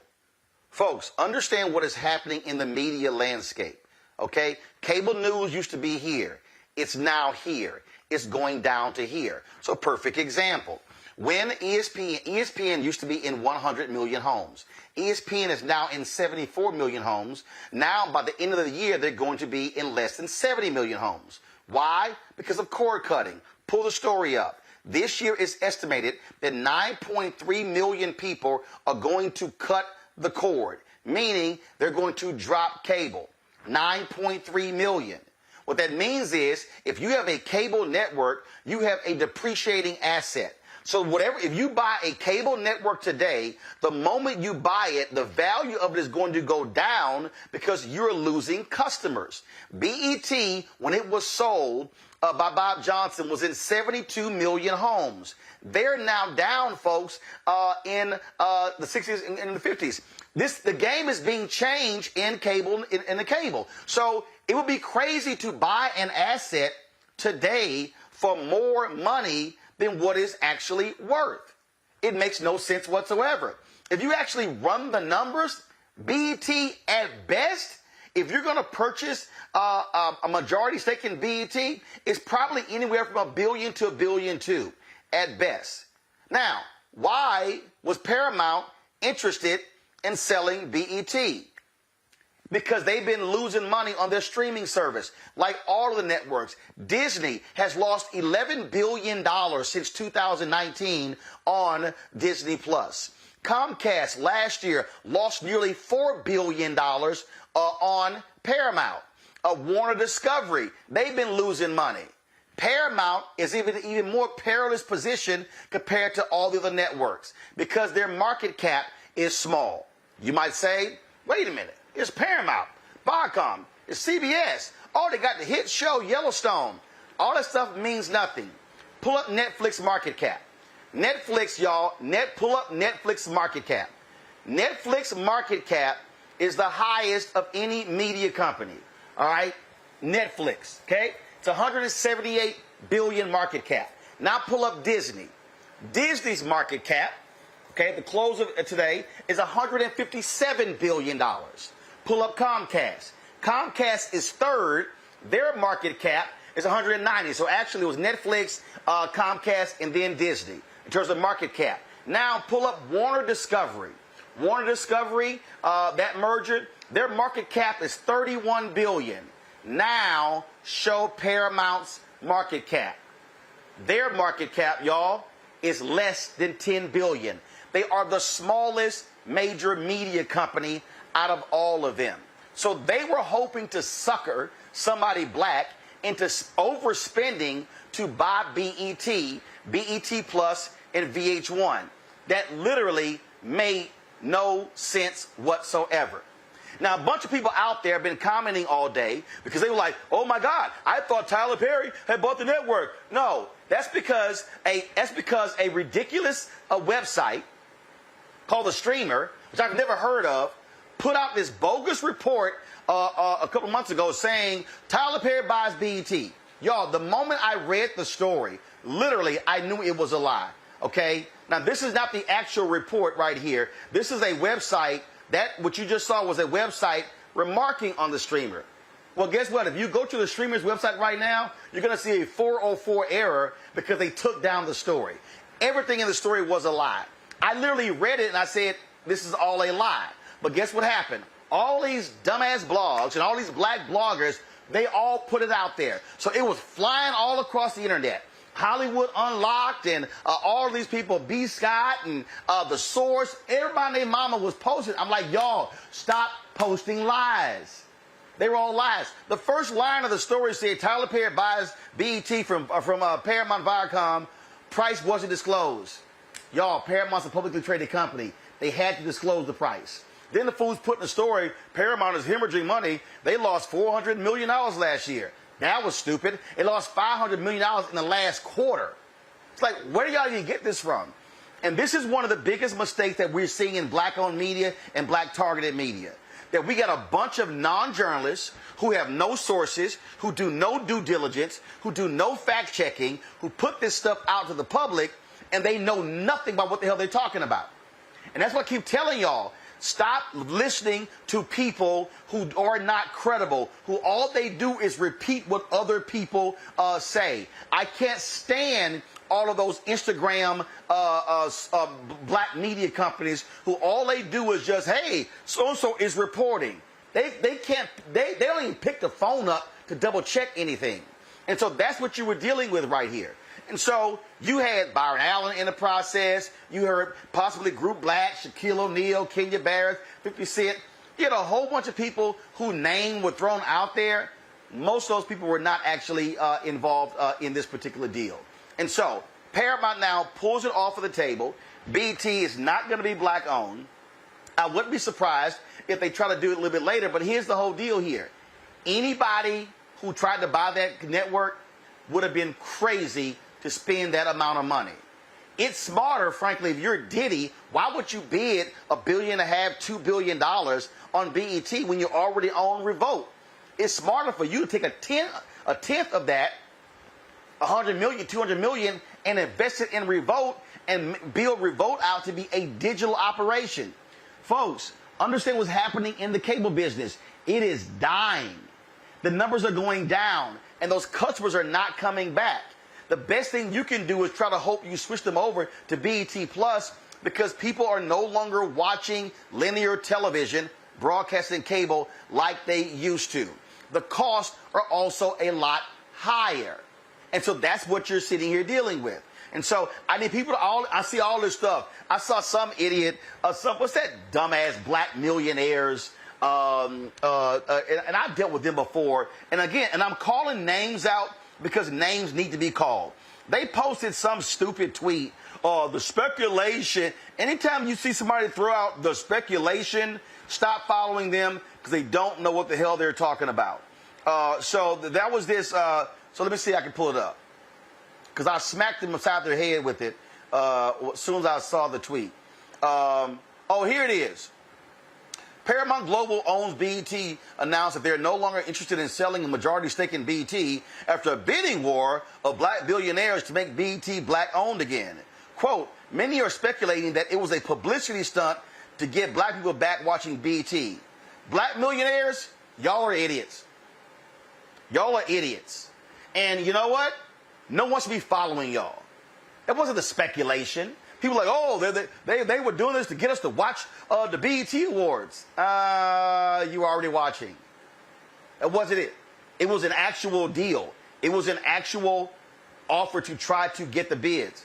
But they got suckered into people throwing out crazy numbers when BET was never worth those numbers. It would be financial suicide to bid $3 billion for something that wasn't even purchased for $3 billion when it was at its highest. Who should we listen to on that one? How about Bob Johnson? This is what he told Bloomberg. You operate BET before you sold to Viacom. 20 years. You sold for roughly $3 billion ultimately. So in hindsight, had you held on longer, would it be worth more today or would it be worth less today because the cable world's changed so much? It would be, in my opinion, less today because once streaming came along and the technology allowed people to have streaming wherever they could carry content, on your phone, on your laptop, in your home, wherever you go, it changed the paradigm of cable, and it allowed people to sort of pick and choose in an a la carte way what they wanted to watch. So if you only wanted to watch Netflix, you just get Netflix. Cable, you were paying for a bundle, even though you didn't watch all of the channels. So some people were paying for, if you weren't a sports fan, you're paying 30 cents, 30, 40 cents, whatever it is now, for ESPN. But if you never watched ESPN, you had to pay for it because it was part of a bundle. Actually, you're not paying 30 or 40 cents for ESPN. You're really paying anywhere from $8 to $10 for ESPN. See, here's what people don't understand. When you get your cable bill, you know why your cable bill is so high? It's because most of these cable networks, they're being paid per subs. Meaning, the cable companies are negotiating with the cable networks, and so they say, okay, we're going to pay for this. So all y'all people, everybody out here, you have cable and you hate Fox News, you're subsidizing Fox News. You didn't realize that, huh? Yeah, you are subsidizing Fox News. Because if Fox News is in 80 million homes, and Fox News has negotiated a $2 per sub carriage fee, that means, pull your calculator out, that means 80 million times $2, that's what Fox News gets per month for the cable companies per year for the length of the contract. Yep. BET has a carriage fee. BET's carriage fee could be 25 cents, 30 cents, 50 cents, whatever it is. But just understand in terms of the financial reality. So when cord cutting happens, meaning you say, I'm cutting my cable, that means that the cable companies are losing you as a subscriber, which means that the cable networks are losing subscribers. Pull up the Comcast story. This year alone, Comcast has shed 1.15 million subscribers to their cable systems. That's Comcast alone, 1.15 million. Folks, that's money walking out of the room. If the average cable bill is $100, do the math. 1.15 million times $100 times 12. That's how much money Comcast is losing, and then the networks are losing money. So if you look at BET, the future of BET or any other cable network is going to really hinge on what is their digital strategy. So BET Plus, owned by Paramount, is not a part of Paramount Plus. Why? Because first, Tyler Perry owns 25% of BET Plus. That's one. Two, they actually are appealing to a different customer base. And so when you run those numbers, it makes sense to leave them as a standalone. And so what people have to understand here is that this is all a numbers game. This is a pure numbers game. And so through all the speculation, oh, the white folks didn't want it to be black owned, or the white folks, no. They would have sold that sucker to anybody had they come along and put the big number on the table.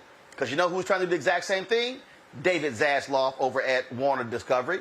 Oh, if somebody came to David Zaslav right now and said, I'll pay you $20 billion for CNN, he will sell that sucker in a heartbeat. Why? Because he's got $40 billion in debt from the merger between Discovery and AT&T when they took over Time Warner, which now becomes Warner Discovery. And so what I need our people to understand is that this is called the business of the business. Business ain't emotional. Business not dealing with drama. It's dealing with money. And so if you're a Tyler Perry, it's smart not to raise your bid. Why? You see many of the reports out there, they said, oh, they got somebody post, I think the Shade Room posted this stupid post, oh, Paramount got lowball offers. I put on the Shade Room site saying, what the hell are y'all talking about? This is a dumbass headline. They weren't lowball offers. Anybody who bid under $1.5 billion for BET, they were smart because it ain't worth it. It ain't worth what they were asking. And so what we have to understand is that what we're seeing in the media landscape are the major companies trying to sell for a maximum number because they know this sucker is this dime. Probably by the middle of next year, late next year, you're going to see your major cable networks literally be at about 50 million subscribers.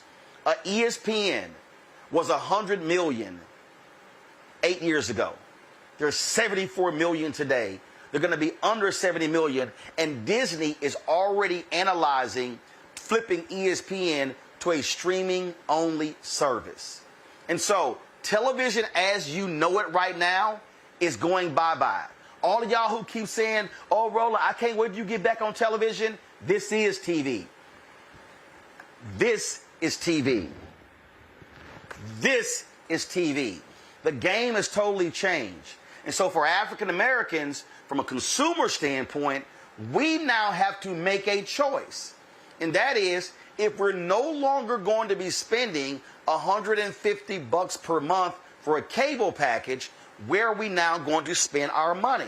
So we can't keep demanding, oh, we want to see more news and more this and more that. I saw a bunch of people complaining about the commercial load on my Instagram page at BET. We only got too many commercials. Y'all, guess what? BET makes less in ad revenue today than they did 5 years ago. Speaking of ad revenue, if you pull that New York Times story up when BET was sold, in that story from 2001, it said that black-owned media was getting 1% of the advertising dollars. I need y'all to hear what I just said. In the 2001 story in the New York Times about BET being sold to Viacom, that story said black-owned media was receiving, get this, was receiving 1% of all advertising dollars. This is 2023. It is 2 years later. We're at, right now, between 1% and 2%. So if you want to understand also why BET is less valuable, it's because BET has getting a short shrift because they have black consumers. I want y'all to go look at Brett Pulley's book, The $1 Billion Bet, the unauthorized biography of Bob Johnson and BET. In that particular book, he writes that when Mel Karmazin, who was the CEO of Viacom, and Sumner Redstone, who owned Viacom, when they looked at BET, they said that BET was getting $1,500 for a 30-second ad, the same ad MTV was getting for $8,000. Let me repeat what I just said. BET was getting $1,500 for a 30-second ad that MTV was getting $8,000 for an ad. Let me go to magazines. Ebony Magazine was getting $20,000 for a full-page ad that Esquire Magazine was getting $200,000 for. So, the advertising industry has said, black people, you are less than white people, because we are going to spend less money on you to attract you than we are the white consumer. If you go back to that New York Times article, in the article, Mel Karmazin was quoted as saying, we think that we now can derive more value out of BET because we can sell BET spots at a higher price than they were being sold independently. Run the numbers.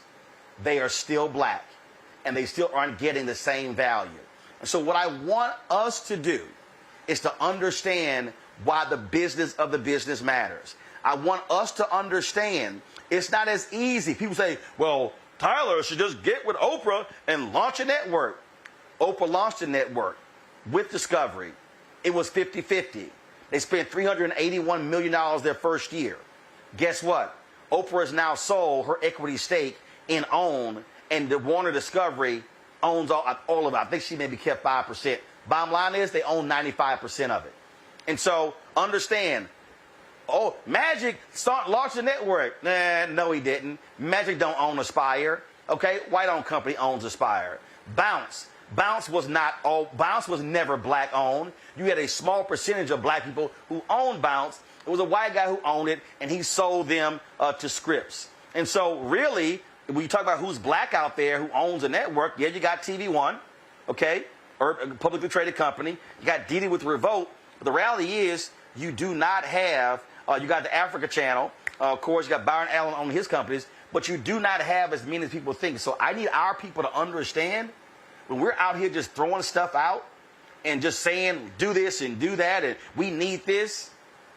But every black person who says, we need this, my question to you is, will you support it? Because see, here's what I found to be interesting. It's a whole bunch of black people. Matter of fact, let me pull it up. If I look at right now, if I go to my Instagram page and I see 6,516 people who liked my Instagram post about Paramount not selling BET, and I see 495 comments, I guarantee you, if I ran a check on the names of the people liking this, I could probably guarantee less than 5% of the people who follow me who liked this post actually contribute to this show. So when I go down the line and people say, we need this and we need that and we need this and we need that, are you going to support those who are providing what you say we need? I'm going to go to the break, come back with my panel, and discuss this further. You're watching Roland Martin Unfiltered on the Black Star Network. When you talk about blackness and what happens in black culture, you're about covering these things that matter to us, speaking to our issues and concerns. This is a genuine people-powered movement. There's a lot of stuff that we're not getting. You get it, and you spread the word. We wish to plead our own cause. Too long have others spoken for us. We cannot tell our own story if we can't pay for it. This is about covering us. Invest in black-owned media. Your dollars matter. We don't have to keep asking them to cover our stuff. So please support us in what we do, folks. We want to hit 2,000 people, $50 this month, raise $100,000. We're behind $100,000, so we want to hit that. Y'all money makes this possible. Check some money orders. Go to P.O. Box 57196, Washington, D.C. 20037-0196. The Cash App is $RM Unfiltered. PayPal is R Martin Unfiltered. Venmo is RM Unfiltered. Zelle is Roland at RolandSMartin.com.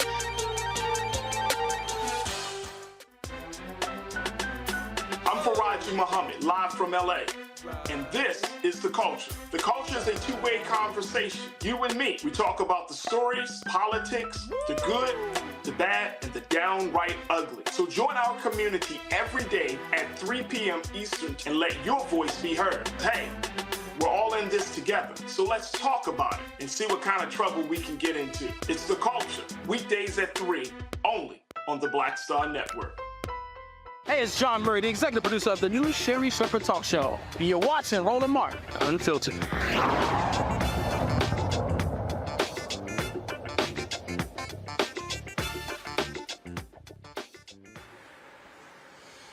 All right, welcome back to Roland Martin Unfiltered here on the Black Star Network. Greg Carr, I want to start with you. It's people get very emotional about these things when things that are black owned and then people sell.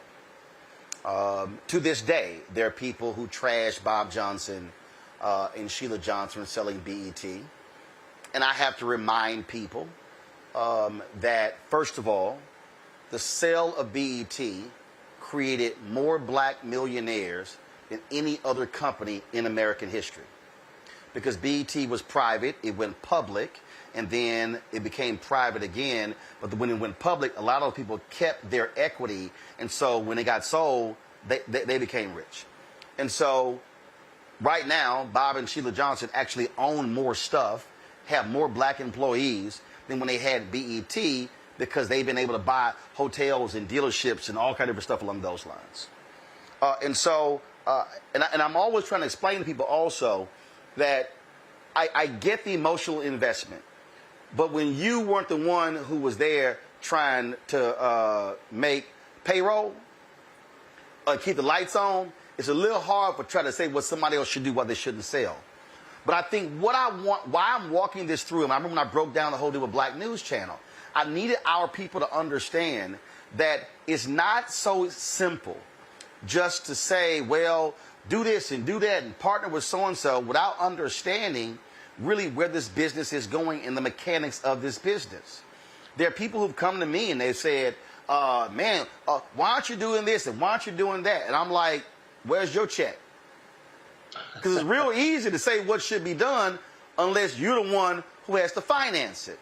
Because I know for a fact that in the first year of this show, it was negative $391,000. I used my speaking fees to keep the show going. I know what I personally gave. I know exactly what that number was because that was my money. And so when we talk about even this, if you are a Tyler Perry, and the New York Post had a story in June saying he wasn't going to increase his bid, it was a great story, and it was a smart deal. Because his whole deal is, I'm not going to pay for your mistake. It's smart business. I need more of us to understand the business of the business and not the emotion of the business. Yeah, Roland, of course, I don't think there's anybody, and certainly if anyone could say that they understand the ins and outs of media business as well as you do, that's the best they could aspire to. Nobody's going to understand it better. Black, white, or polka dot. And you consistently walk us through these things, and it helps us understand this. I will confess that I have no investment in black millionaires at all. I think I agree with Kwame Nkrumah here on Marcus Garvey's birthday, interestingly enough. And Nkrumah, influenced by Garvey, but he said, the presence of millionaires in a society is no evidence of progress. In fact, it might be evidence of structural inequality. So, but that having been said, listening to you and understanding, how you have moved through the world at great sacrifice and deep investment, my question to you really is about how we penetrate the hearts and minds of our people so that we can have a little bit easier time to organize. We know that the civil rights movement, the long black freedom struggle, was undergirded by the black press, by black radio, by trained black journalists, and the platforms, for lack of a better term, in that period, the Pittsburgh Courier, the black radios, the Chicago Defender. Black people looked to them for news and for information, for guidance, for opinion. And here we are in a media platform where I was just reading, you know, it's interesting about Johnson mentioned sports, you know, just reading about the disintegration of the Pac-12 and how this is all a bidding war over content because people will watch sports, and they have turned a little bit from professional sports. You know, the NBA has a contract coming up, and they're looking at these college leagues for content they can mine for profit. But we saw what happened with you at TV1, not an investment in news at TV1. We remember the days of Bev Smith and Ed Gordon at BET and the turn away from that. So now we got Tyler Perry with the same show with different names, whether it be the Oval or whatever, Brothers and Sisters, you know, all them scripted. The dumbing down of Black America parallels the dumbing down of America. That's why these hillbillies will go out there and claim that Donald Trump won the election. My question to you is, what do you see as the future and the strategy for news and information in a moment in American and world history when we need it now more than ever? What role? How does the Black Star Network? How does independently own? How does that fit in this landscape? Mm-hmm. So I'll unpack it this way because you called it the dumbing down, but it's actually not. It's actually the demand for that type of content. Here's what I mean by that. Mm. And I'll ask Lauren and Candace this because they are two Black women. How many of you, Candace and Lauren, how many of you know highly educated, highly compensated Black women who love the Real Housewives shows and Love and Hip Hop? You trying to get us in trouble, Roland? No. All you gotta say is, I know some. But that is a niche market that does not accompany the particular demographic you described. Actually, it is. Let me explain to you why. Let me explain to you why. It's because of these two right here. When Greg's brother says on our promo, bring your eyeballs home, wherever Black eyeballs go, that's where the industry goes. Let me explain this. If you pull the Nielsen report, Black people, I need everybody listen to what I'm about to say.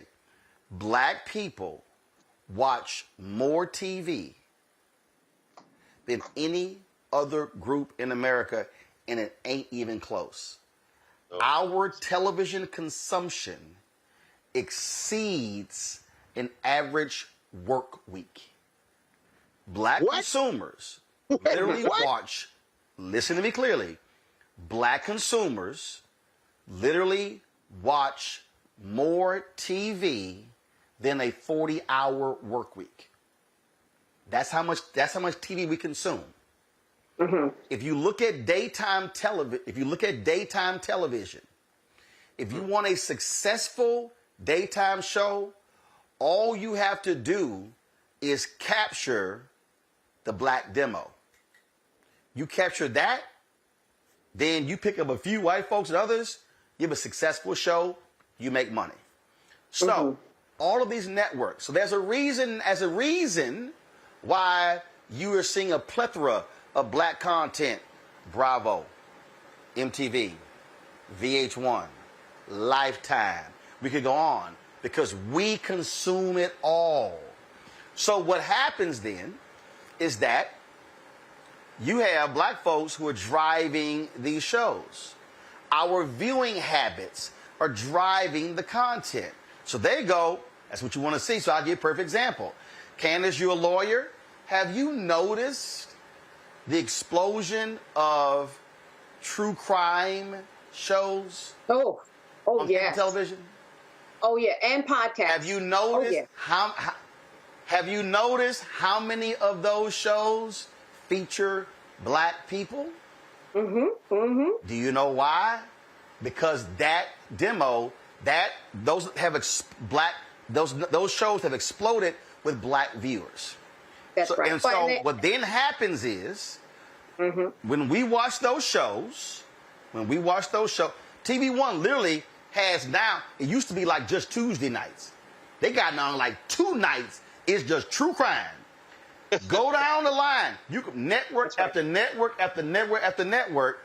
So what now then happens is we flock to those shows, we record them, we watch them live, we watch the playback. Advertisers spend crazy money on that, and then they go, yeah, they're not watching the stuff over there.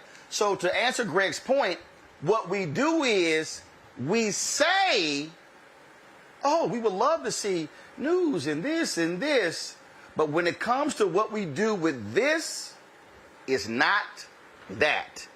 And that's the problem where we are now. And then when something happens, we then go, why didn't anybody tell me about that? It's because you were watching true crime shows, you were watching Love and Hip Hop, you were watching Real Housewives, you were watching daytime television, you were watching everything else. And so then when that suffers, and I go back to Bob Johnson when he had BET. I remember being at NABJ, and he gave a keynote speech, and somebody stood up, why are you not showing HBCU football games? He said, because y'all don't watch.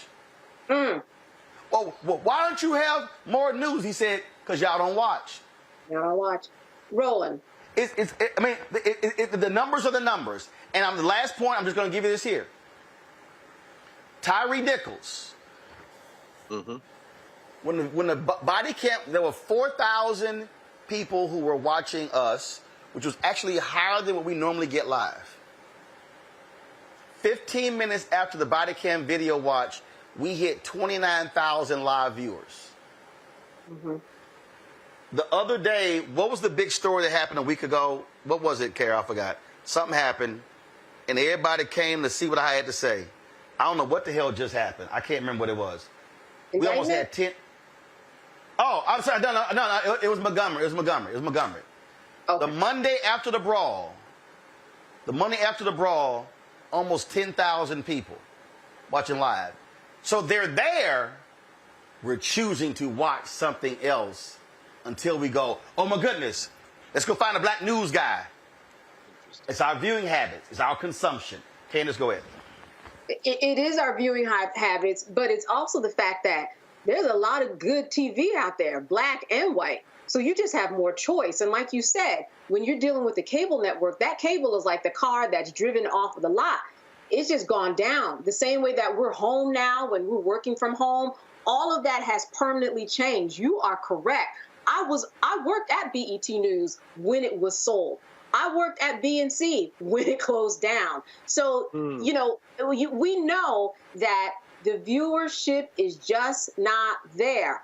But Roland, you're ahead of the game. And I'm not just saying this because I'm on the show, but when you are doing what you are doing, you're doing what the whole world is doing all day long. They're on their phones, they're on Instagram, they're on social media, they're looking at clips from various news organizations and people like you, which is a news organization, and they're getting their information in their hands.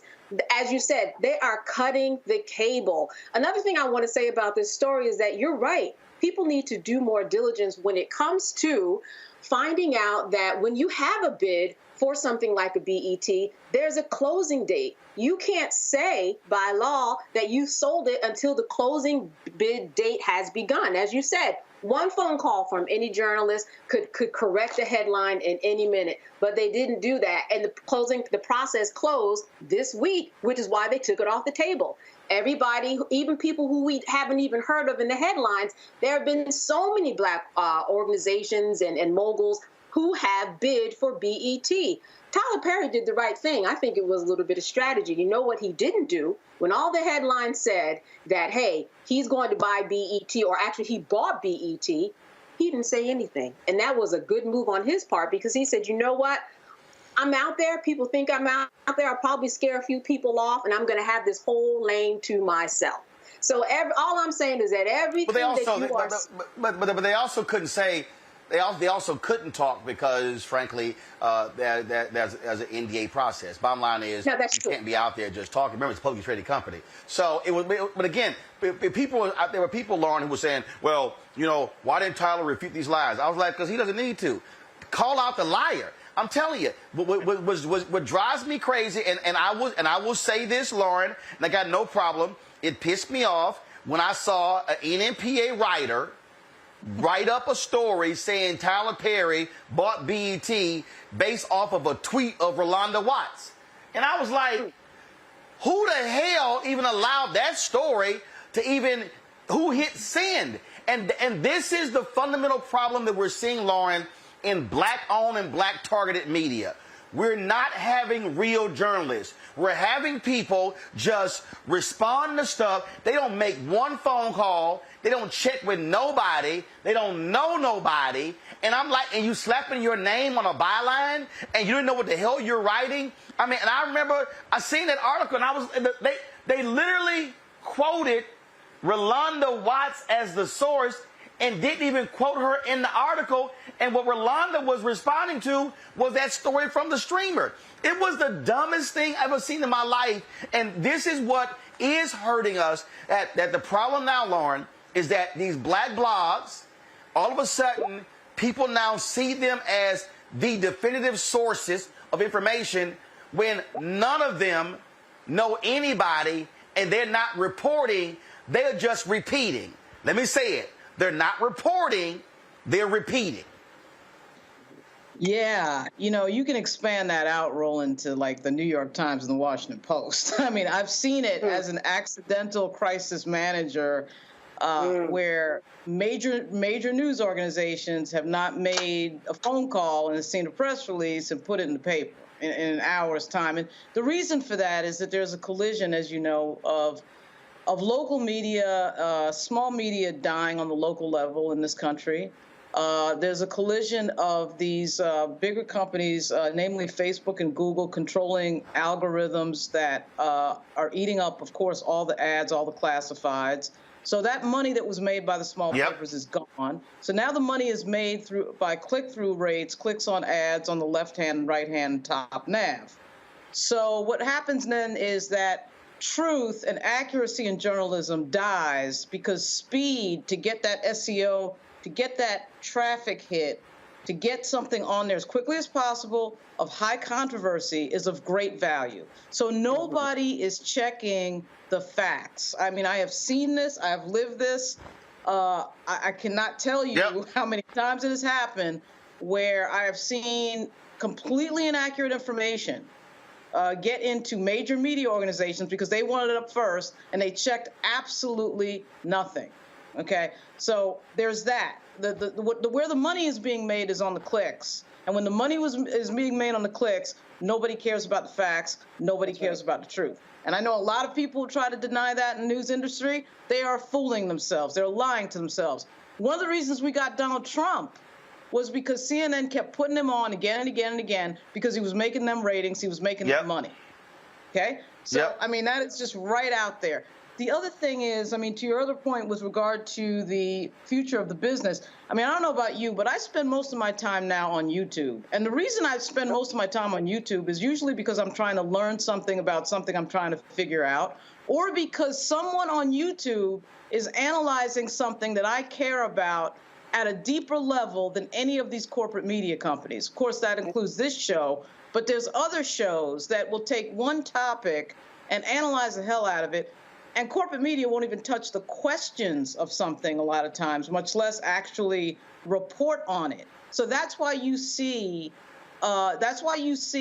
cable getting cut. This is why you see this discussion by Bob Iger about selling ABC. You see the discussion at CNN about selling CNN, because nobody's going to be watching this stuff because they're not even brave enough. They don't have the courage enough to have some of the discussions that need to be had in our society. That they just ignore. They just pretend they're not there. There's so many examples of that. So, I mean, even things like the Michael Irvin case or the, who's the dude that's in Creed that got accused, and now it's turning out that whole story is Jonathan Majors. Right, John Majors. Yeah. That's turning out to be nonsense. You see, the corporate media wants that story because it's controversy, it gets clicks. So you see Rolling Stone and Variety trying to keep the story alive, and you see people on YouTube deconstructing it. And they're deconstructing in a way that the big media outlets should be deconstructing, and they're losing, and they're going to continue to lose because the truth has a certain power. People know the truth when they hear it and they see it, and they will gravitate towards it. The bigger problem, though, is these social media companies with these algorithms that are giving us nonsense and lies and allowing that to happen and blow up and go crazy. I mean, that's a huge problem. So, Greg, so Greg, so here's where we stand, and where we stand is this, and it is one that I fear, and I literally, just so people, I'm on a text chain with a number of prominent civil rights folks, pastors and others, and literally, when I posted last night about the BET sale, what I talked about was what we were seeing. And I talked about the misinformation. I talked about how the billionaire right-wingers stopped arguing about the New York Times and the LA Times and CNN and CBS, and they said, we're going to fund our own ecosystem. So this thing is not just Fox News and not just conservative talk radio. It literally is Breitbart, the Daily Caller, the Daily Signal, the Daily Wire. It's the plethora. It's PragerU. And what they've done is, and so they figure it out. They say, wait a minute.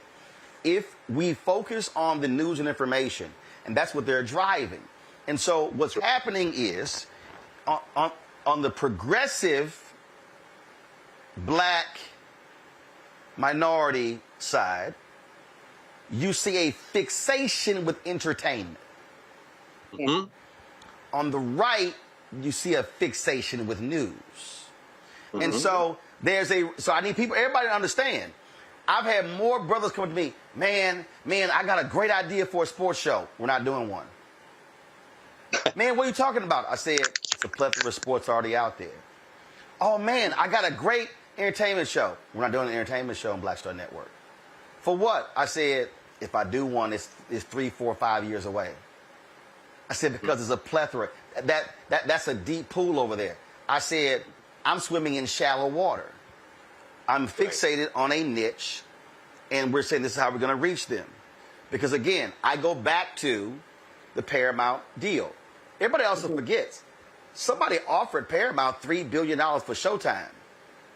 They turned them down. Mm. You think somebody's going? You'd be crazy to offer $3 billion for BET, because again, if you're Tyler Perry, if you're Diddy, if you're Byron Allen, if you're TV, if you're anybody. If I'm going to be at that, and again, this is what we're now seeing. I need people to understand where we're going. It's actually smarter to say, I'm going to take 10, 25, 50, 100 million and literally create a digital property. Right. That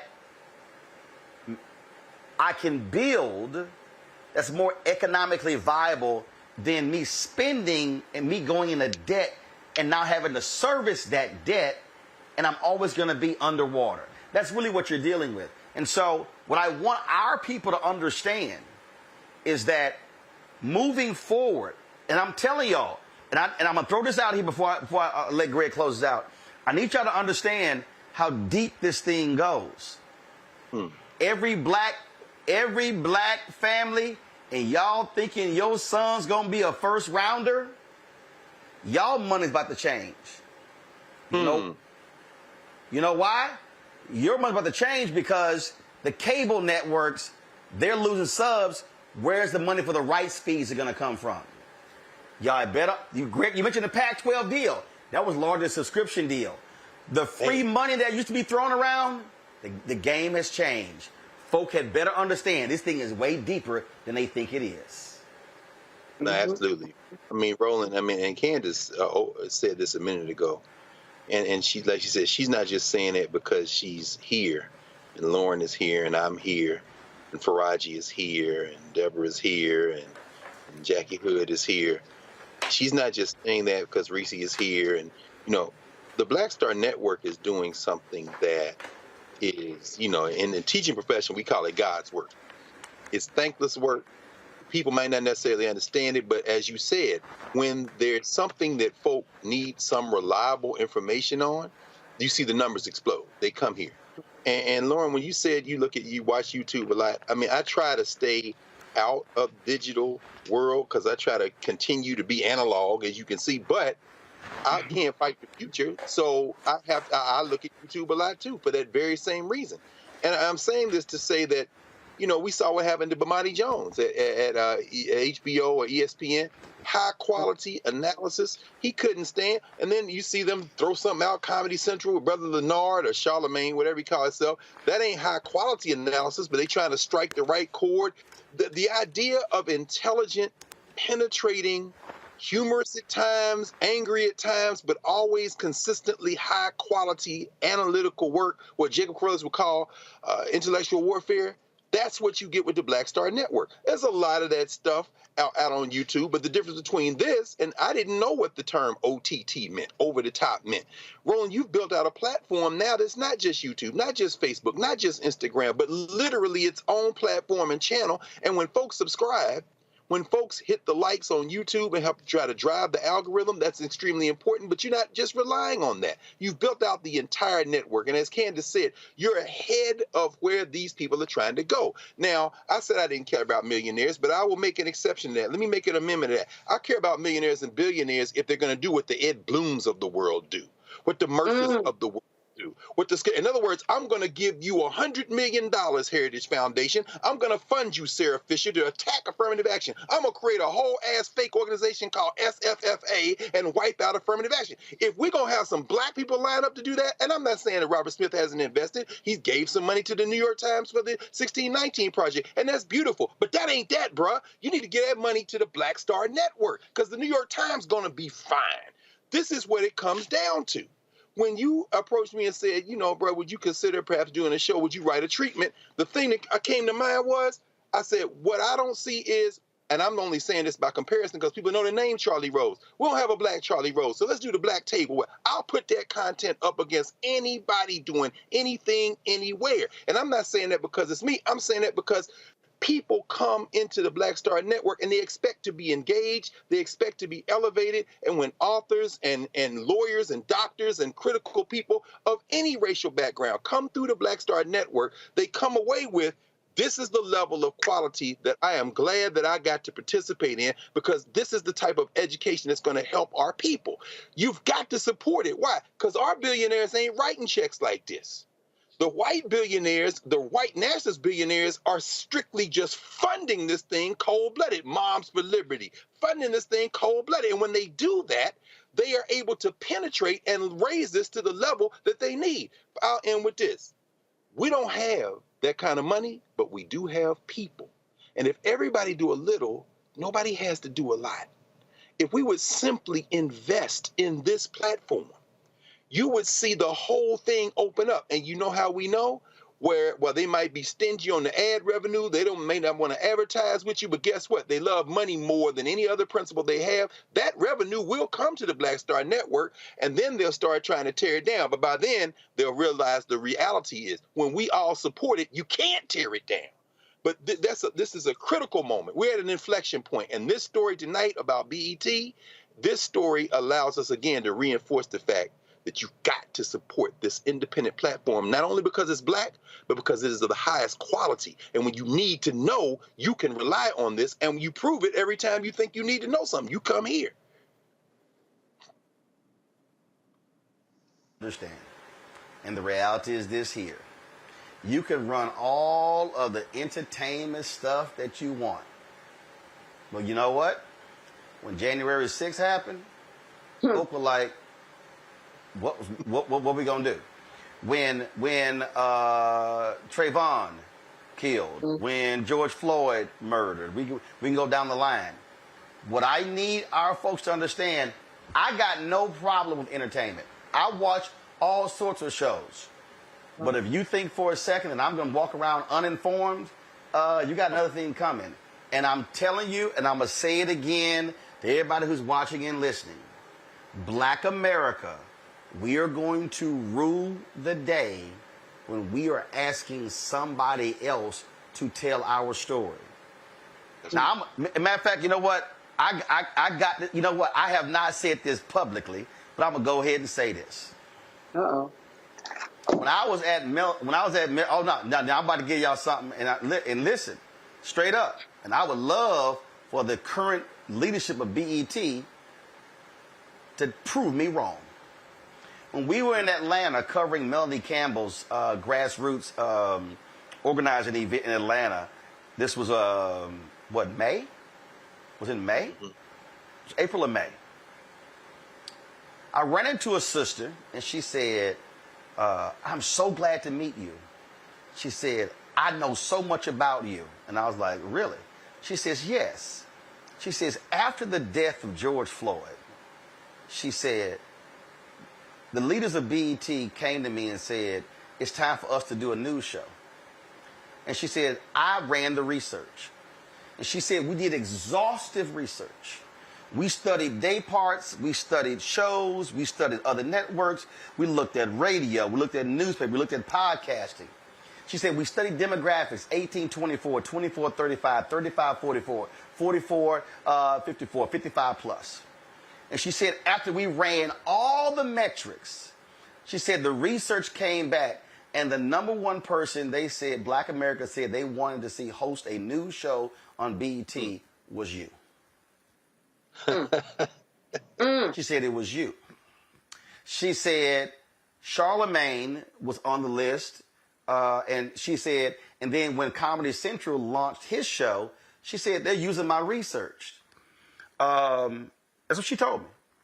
And she wasn't dissing anybody. She just said, but I just want you to understand, you came in number one. She said, and it wasn't close. There was no one close to you. And I said, that's interesting. I said, that's interesting.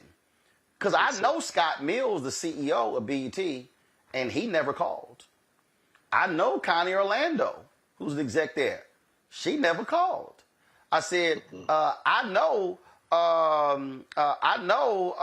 the sister she was running, well, it's escaping me right now, was running, Amy Dubois Barnett. She was over digital. I used to work with her when she was at Honey Magazine. Never called. She said all the top execs got the research. I said, interesting. Now, y'all know last year BET launched a monthly magazine show. Yeah. Now, I've seen it, but it's a monthly. Y'all, it's too much stuff happening with black folk to focus on a monthly, and most of those folks you see come from actually CBS. Why am I saying all of that? Because that's it's a perfect example. They did all the research, and Black America said, we want to see a show with Roland, and they never called. So why did I launch this? Because I was not going to sit at home and wait for somebody to call me and give me permission to talk to y'all. The future of Black America cannot hinge on somebody else deciding who should speak for us. We will not prosper as a people if 15, 20 years from now, we're having to ask non-black owned outlets, can you please, pretty please, cover our people? Yes, we got here today because of Frederick Douglass and the North Star, Ida B. Wells Barnett, Claude Barnett, got here because of Robert Sinstadt, because of Robert Abbott, John Sinstadt, because of A.I. Scott, because of the Pittsburgh Courier, because of Jet and Ebony and Simeon Booker and Lerone Bennett, and we can go on and on. We got here because of the black press. That's who covered us.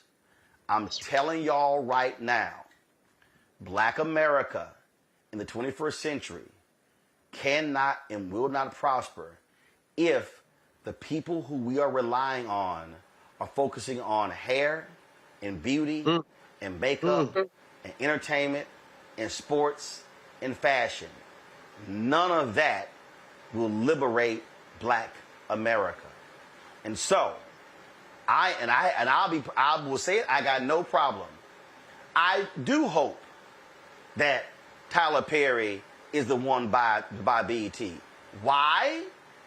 Because you can criticize Tyler shows, you can say what you don't like, but the one thing I do know, Tyler understood, damn, a seat at somebody else's table. He understood about building his own table. That's true. And when that is your state of mind, you are more likely to actually give a damn about black news than somebody else who only cares about making another buck. Lauren, Candace, Greg, I appreciate y'all being on today's show. Thank you so very much, folks. I know we went over time, but I felt we need to properly unpack this. So now, y'all ain't got to listen to none of these blogs who know what the hell they talking about. You get a better understanding of black-owned media, the conversation we just had. Folks, do not forget, support us in what we do. First of all, on YouTube, hit that like button, y'all. We should easily be at 2,000 likes, okay? We should easily be there. Support us in what we do. I'm telling y'all right now, I have no reason to lie. Our costs are $195,000 per month. Last year, we finally crossed the $1 million barrier with advertising on YouTube. Hopefully, we're going to hit that again this year. Major companies are not advertising with us like they should. Do y'all know that Mercedes-Benz has a sponsored segment on the 5? On the 5. That opinion show. So Mercedes, why y'all not on Black Star Network? So here's what I'm gonna start doing, y'all, and I want y'all to help me out. So I can't do everything by myself. We're gonna start recording Fox News every single day. And we're gonna list all the ads that run on Fox News. And we're gonna start coming on this show and asking those companies, if y'all keep talking about brand safety, why do I see your ads appear on Fox News and not on black-owned media like Black Star Network? Next month, I'm going to give you my update on the advertising industry. All those folks who I called out back in May, we're going to let you know where they stand in September. Because you know what? They're getting ready for their 2024 budgets, and let's see if black-owned media is in it. But in the meantime, we need your support. Send your check and money orders, P.O. Box 57196, Washington, D.C., 20037-0196. Cash App, $RM Unfiltered. PayPal, R Martin Unfiltered. Venmo is RM Unfiltered. Zelle, Roland at RolandSMartin.com. Roland at RolandMartinUnfiltered.com. Download the Black Star Network app. Apple phone, Android phone, Apple TV, Android TV, Roku, Amazon Fire TV, Xbox One, Samsung Smart TV. And, of course, be sure to get a copy of my book, White Fear, How the Browning of America is Making White Folks Lose Their Minds. Available at bookstores nationwide. Get your copy on Amazon, Barnes & Noble, Target, Books A Million. Download the audio version on Audible. Folks, that's it. I'll see you tomorrow right here. Roland Martin Unfiltered on the Black Star Network. We going to keep doing what we do. Keep it real, keep it black, and keep it unfiltered. Holla! Folks, Black Star Network is here. Hold no punches! I'm real revolutionary right now. Black power. Support this man, Black Media. He makes sure that our stories are told. Thank you for being the voice of Black America, Roland. Stay black. I love y'all. All momentum we have now, we have to keep this going. The video looks phenomenal. See, this difference between Black Star Network and black-owned media and something like CNN. You can't be black-owned media and be scared. It's time to be smart. Bring your eyeballs home. You dig? Pull up a chair. Take your seat at the Black Table with me, Dr. Greg Carr, here on the Black Star Network. Every week, we'll take a deeper dive into the world we're living in. Join the conversation only on the Black Star Network. Hi, I'm Dr. Jackie Hood Martin, and I have a question for you. Ever feel as if your life is teetering and the weight and pressure of the world is consistently on your shoulders? Well, let me tell you, living a balanced life isn't easy. Join me each Tuesday on Black Star Network for A Balanced Life with Dr. Jackie. We're all impacted by the culture, whether we know it or not. From politics to music and entertainment, it's a huge part of our lives, and we're going to talk about it every day right here on The Culture with me, Faraji Muhammad, only on the Black Star Network. I I'm Deborah Owens, America's Wealth Coach, and my new show, Get Wealthy, focuses on the things that your financial advisor and bank isn't telling you, but you absolutely need to know. So watch Get Wealthy on the Black Star Network.